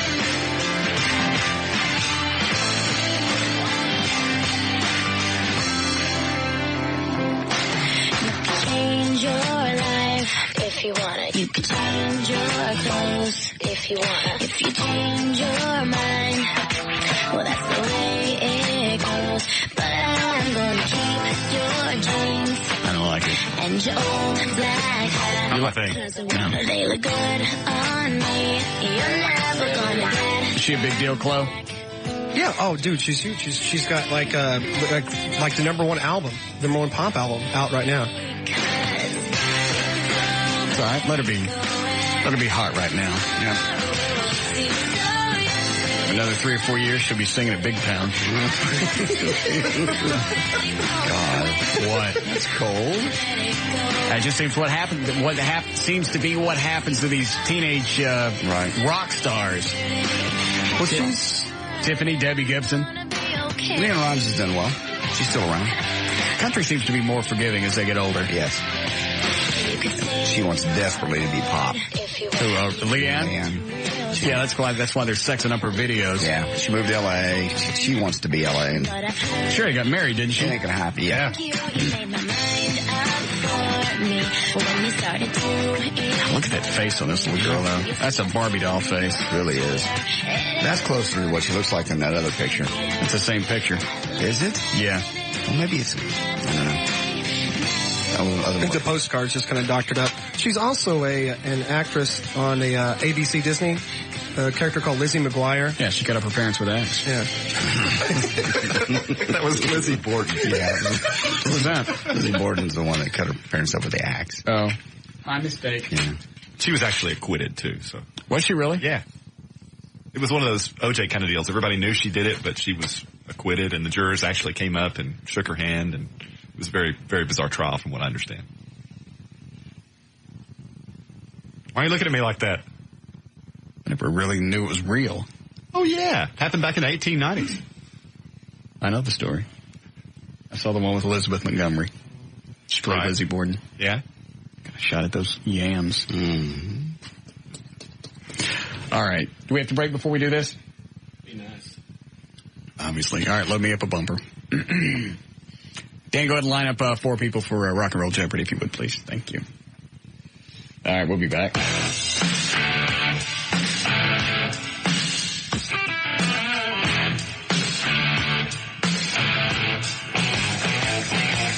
We'll be back with the Russ Martin Show. Russ Martin Show.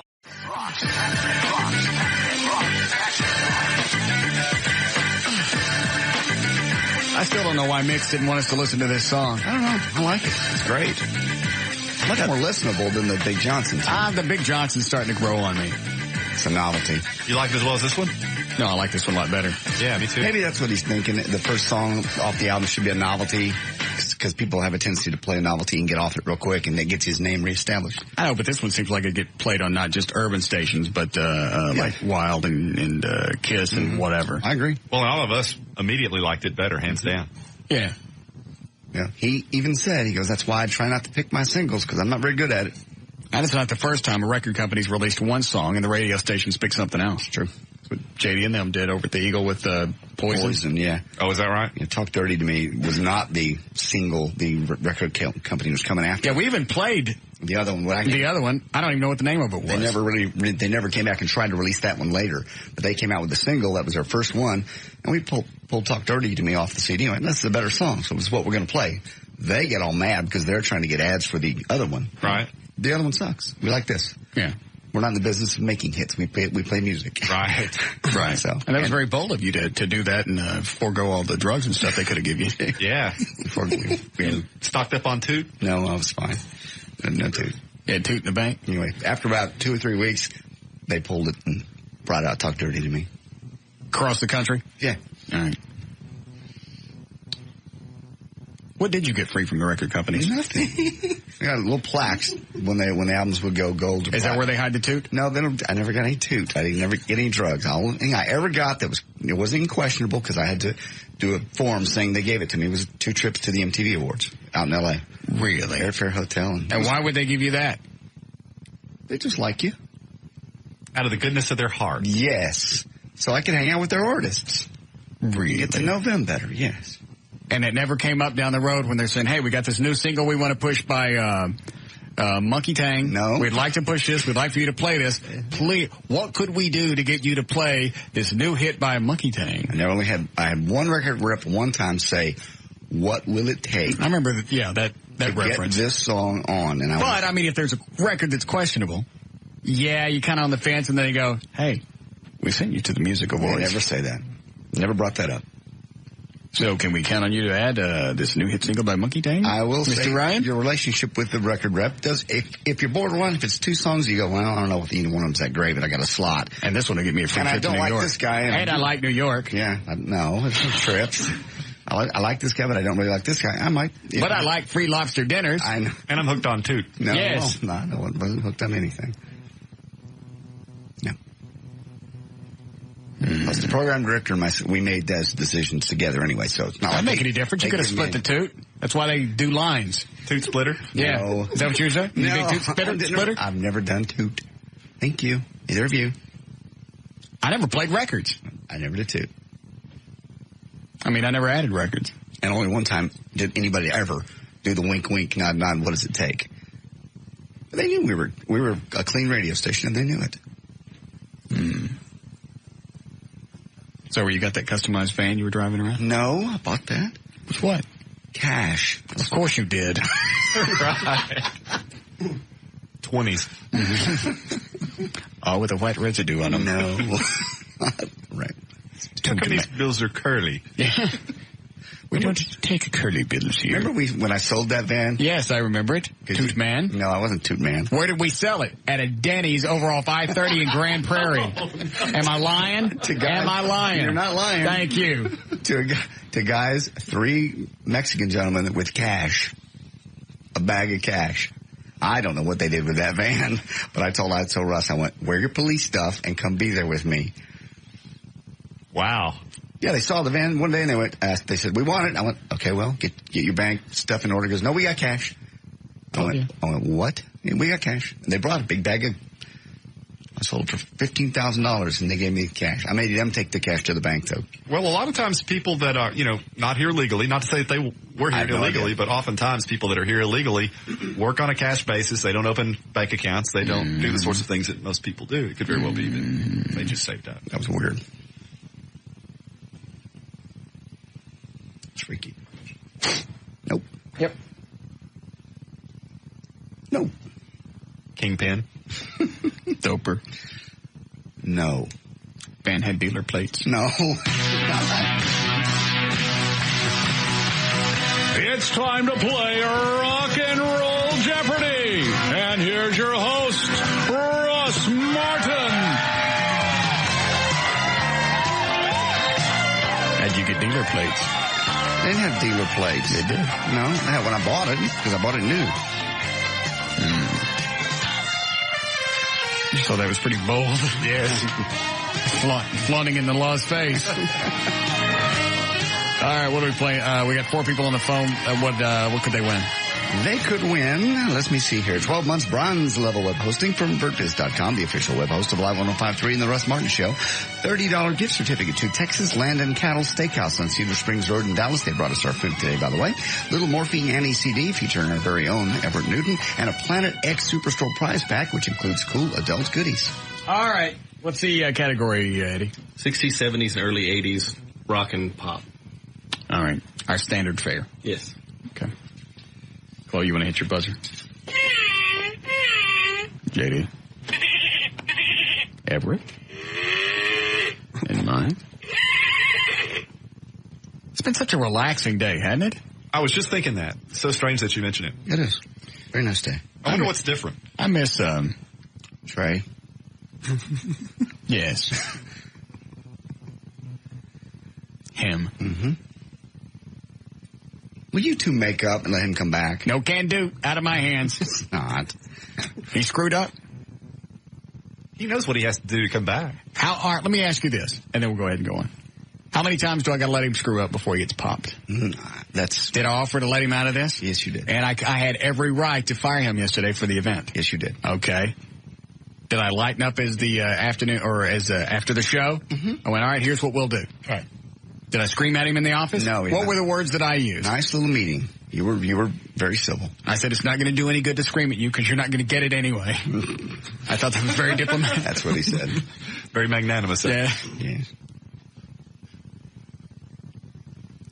Learned that in Business 101 when I was in college. Mm-hmm. It's the way you deal with people. No reason to jump your ass because you're too stupid to understand what I'm about to say. I'm going to say both of us is ass chewing. Salesmanship. Yes. So. Am I being unfair? No, you're not. Even you said off the air, I can't defend him on that one. I can't. He knows he screwed up. He admitted he screwed up. He's not even trying to defend himself. He said, when he said, I didn't put the two things together, her coming in and you doing a sermon, I can't help you. What did he think she was going to do? Apparently sing songs. I have no idea. Okay. I can't defend. He's not trying to defend himself. He says, I know I screwed up. Okay.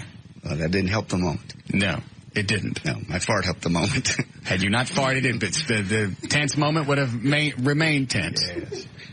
It's just funny that you decided when a colored gal was in here, you was going to fart on her. Nothing to do with her color. Had to do with my diet. Who's the last white girl you farted on? Yeah. It's the last time you farted on a white chick. I don't. That's what I thought. You Klans people. Oh. That's how they get the cross going.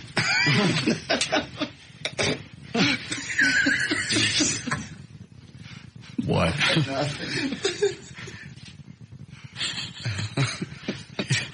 Go with the first one, Eddie. Russ. With the Birds, Mr. Tambourine Man. Incorrect. JD. With the Birds, turn. Correct. Oh, that's right. An adaptation from the Book of Ecclesiastes. Yes. And Footloose. Everett. What is AC/DC? Big Balls. Correct.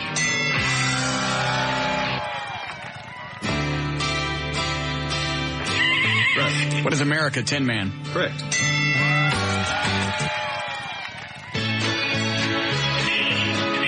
Jesus, why is it always me? What is Anne Murray, Snowbird? Yes. Snowbird from the Snowman. You play that when you set the cross on fire? No. That'd be fun. I did at KVIL. That cross is KVIL. What is this? Russ. What is, Isn't It Time by Styx? Incorrect.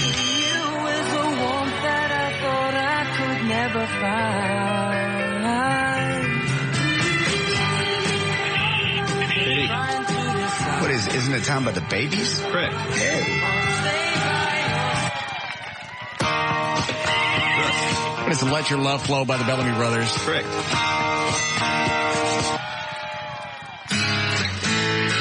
Everett. What is Peace of Mind by Boston? Correct. Russ. What is Playground in My Mind by Clint Holmes? Correct. That's not right. What? To get something like that, that's just strange. Excuse me a second. Russ. What is Free All Right Now? Correct. You guys were trying to trick me.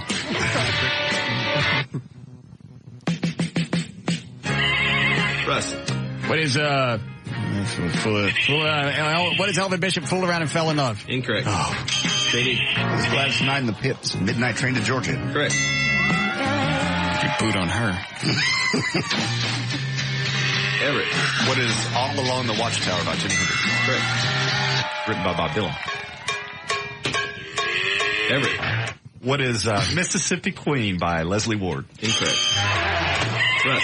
What is Mississippi Queen by Mountain? Correct. That's Leslie Ward and Mountain. You didn't say Mountain. That's the name of the band. That would be like me saying it's Bang a Gong by Robert Palmer. Okay. It's Bang a Gong by Power Station. Okay. Fair enough. You can have it. You mucocele.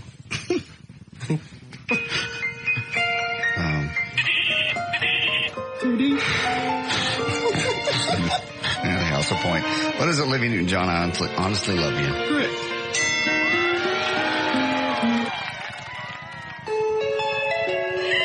Russ. What is the Beach Boys? Wouldn't it be nice? Correct. Everett. What is Candio by the Cars? Correct. Damn.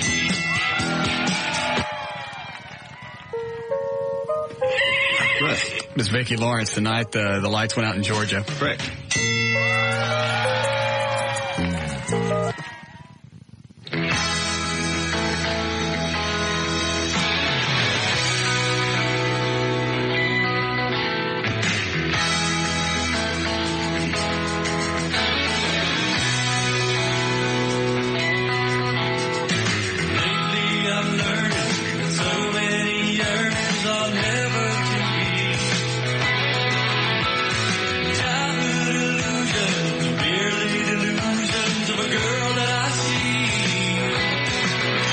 What is it? Fantasy Girl by 38 Special. Oh.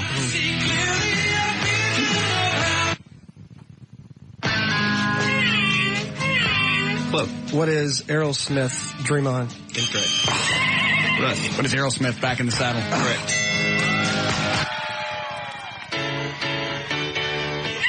Russ. What is Lonely Boy by Andrew Gold? Correct.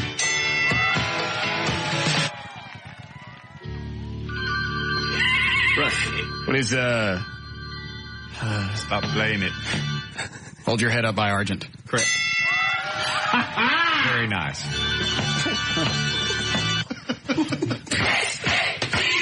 Russ. What is Saturday Night by the Bay City Rollers? Correct.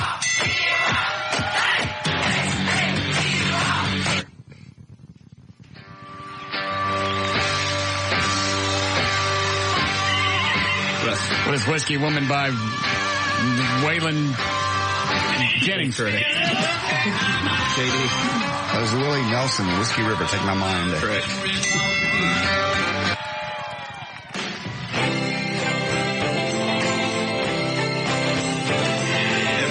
What is Bob Dylan, How Does It Feel? Incorrect.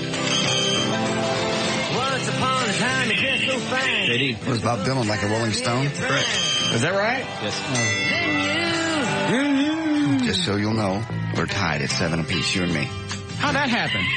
Mine ain't wrong. What is Brewer and Shipley, One Toke Over the Line? Correct. JD should have gotten that one. Doper. I'm not a doper. How you explain that Good Times van you paid cash for? Last night, I had crazy. What is Chickaboom by Daddy Dewdrop? Correct. Who's a doper now? Excuse me. I was on Saturday morning cartoons. Okay. It was. The Groovy. Sure. It was. Listen. Around the corner. It was on the Groovy Ghoulies. All I saw was the door. Yeah, HR Puffin stuff was on Saturday mornings, too. So? That doesn't mean I was doing dope. And Sigmund the Sea Monster. Just because they lived in Lidsville. Exactly.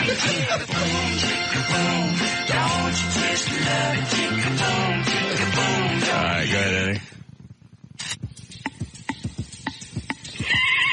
Russ. What is George McCrae, Rock Your Baby? Correct.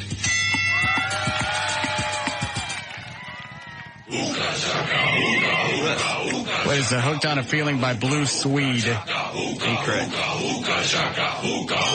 I can't stop this feeling. Well, I thought it was too. It is. I'm just going to wait to see what he says. Oh, I have Grand Front Row. No. Was it Blue Suede? Blue Swede. Yeah.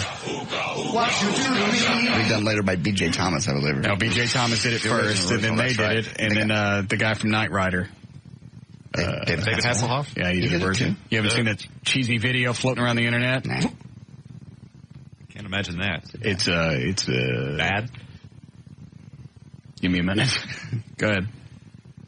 Get down, get down. Get down, get down. Get down, get down. Get down, get down. Get down, get down.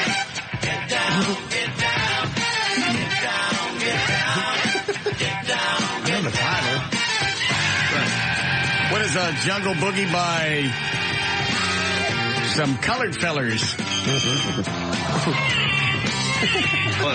What is Jungle Boogie by Kool and the Gang? Correct. Aren't they in town this weekend? Yep. Cool in the Gang? And KC and Sunshine Band. Yeah, it's tomorrow night at Lone Star Park. You want to go? Big KVIL concert. Yeah. I can get tickets and parking pass and everything. Really? Yeah. Where you pimp at? Yeah. You want to go see Cool in the Gang? I'd love to. Maybe you put on. No. Like Gloria Gaynor's going to be there too. Yeah, you put on her. She's like, Yeah. a bunch of people, black people you can put on. I'm sure that Tommy Young West was the only black lady you want to put on. Her on purpose.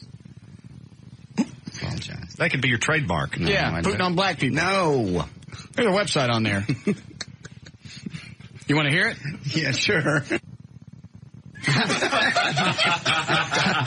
.com, of course. Yeah. Wow.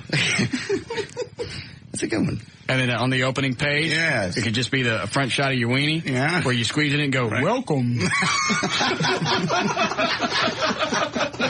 And then it sings El Solo Mio. I understand. God. Okay. Really, you know what we should do once a month is just stay here after 7 o'clock, drink, tape the show, and then sell that hour. Oh, that could be fun. That'd be really funny. You don't have to worry about cussing. You don't have to worry about anything. It just goes. Damn, JD, I'm not black. You put on Everett? Yeah. This ain't no Klan rally. What's the matter with you? I'm sorry, Everett. Jesus. Oh, Jesus. Oh, my God. I'm sorry. I've waited the whole show. It's almost 7. You trying to smoke them out? No. I'm not. Jesus. Give me a baby wipe. No. I got a can over there. Give me that. Sorry, thank you. I'm not in my cup. Oh, you're worried about your cup. Oh, yeah, your cup, but it's all right for our noses. Come on. Not that bad. Phew. Sorry. At least I didn't do it on a guest this time. Maybe we got left, Eddie. 4. All right. Go ahead.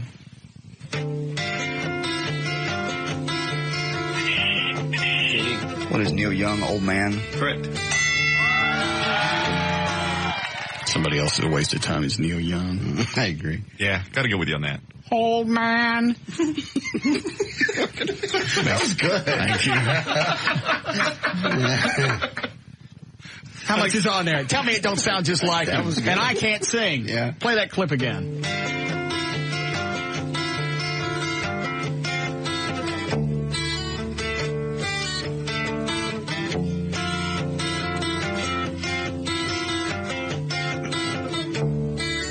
The only reason he made it in rock is because he's so good looking. Old man, my life. Old man, It's like Sammy Davis Jr.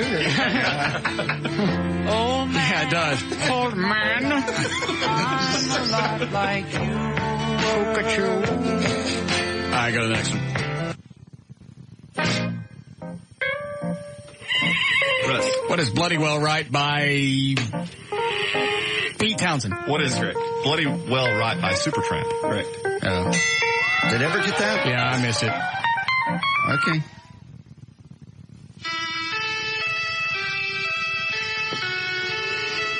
What is Lucy in the Sky with Diamonds by the Beatles? Picture yourself in a boat on a CD.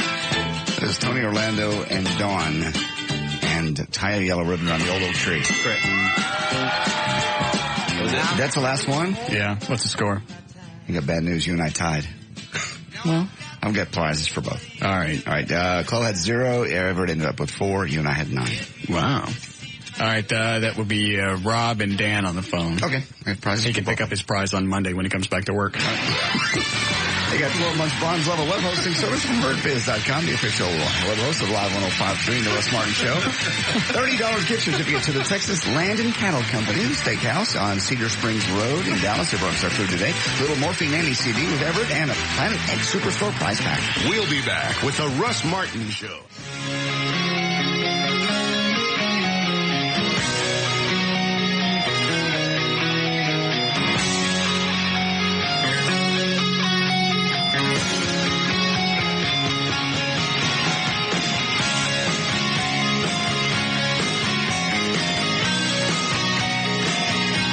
The guy on line 5 has been on hold since 6:12.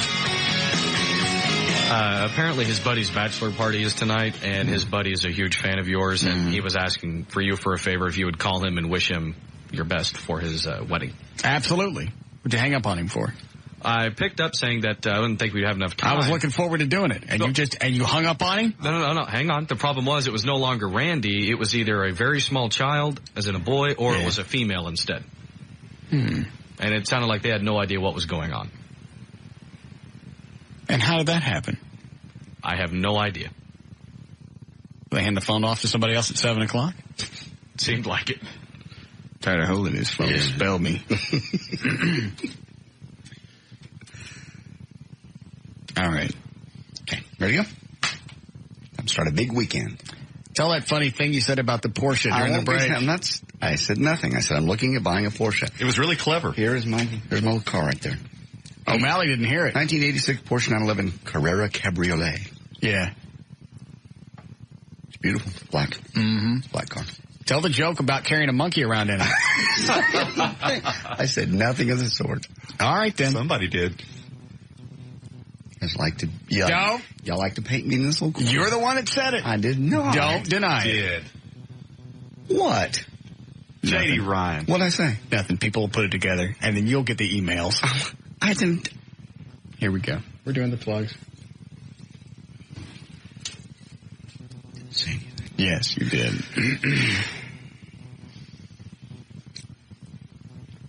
Wow. You coming out to Cool in the Gang tomorrow night? Was that some kind of segue? I'm just trying to get off the subject. All right. For more information about the Russ Martin Show, to email us individually, go to russmartin.com. Special thanks to Texas Land and Cattle Steakhouse, 5950 Cedar Springs Road in Dallas. They brought us our wonderful food today. And let's see, to get answers to any questions you may ever have about the Russ Martin Show, go to russmartin.info, as well as some sound clips. Instant email during the show is studio@russmartin.com. Other show sites are johndavidryan.com, eddieboyd.com, danandtassos.com, gaillightfoot.com. By the way, Chris at VertBiz just emailed me and said the video is up of at russmartin.com. I guess. Yeah. We'll be in the photo gallery. That's when I fired up the chainsaw. Cut the printer. Okay. Yeah. For law issues. Oh, we need to take that back upstairs and put it wherever we got it. Okay. I know right where it went. All right. For law issues, contact Everett Newton at DallasAttorney.com. You can call him at 214-823-LAWS. Let's see. Workout equipment and training provided by LarryNorth.com. Play It Again Sports in Flower Mound. LifeFitness.com. DietGourmet.com. And Fitness in Motion in the South Lake area. Everything else is at Live1053.com. All right. See you guys on Monday. The Liz Wild Show is next. Have a good weekend. Bye.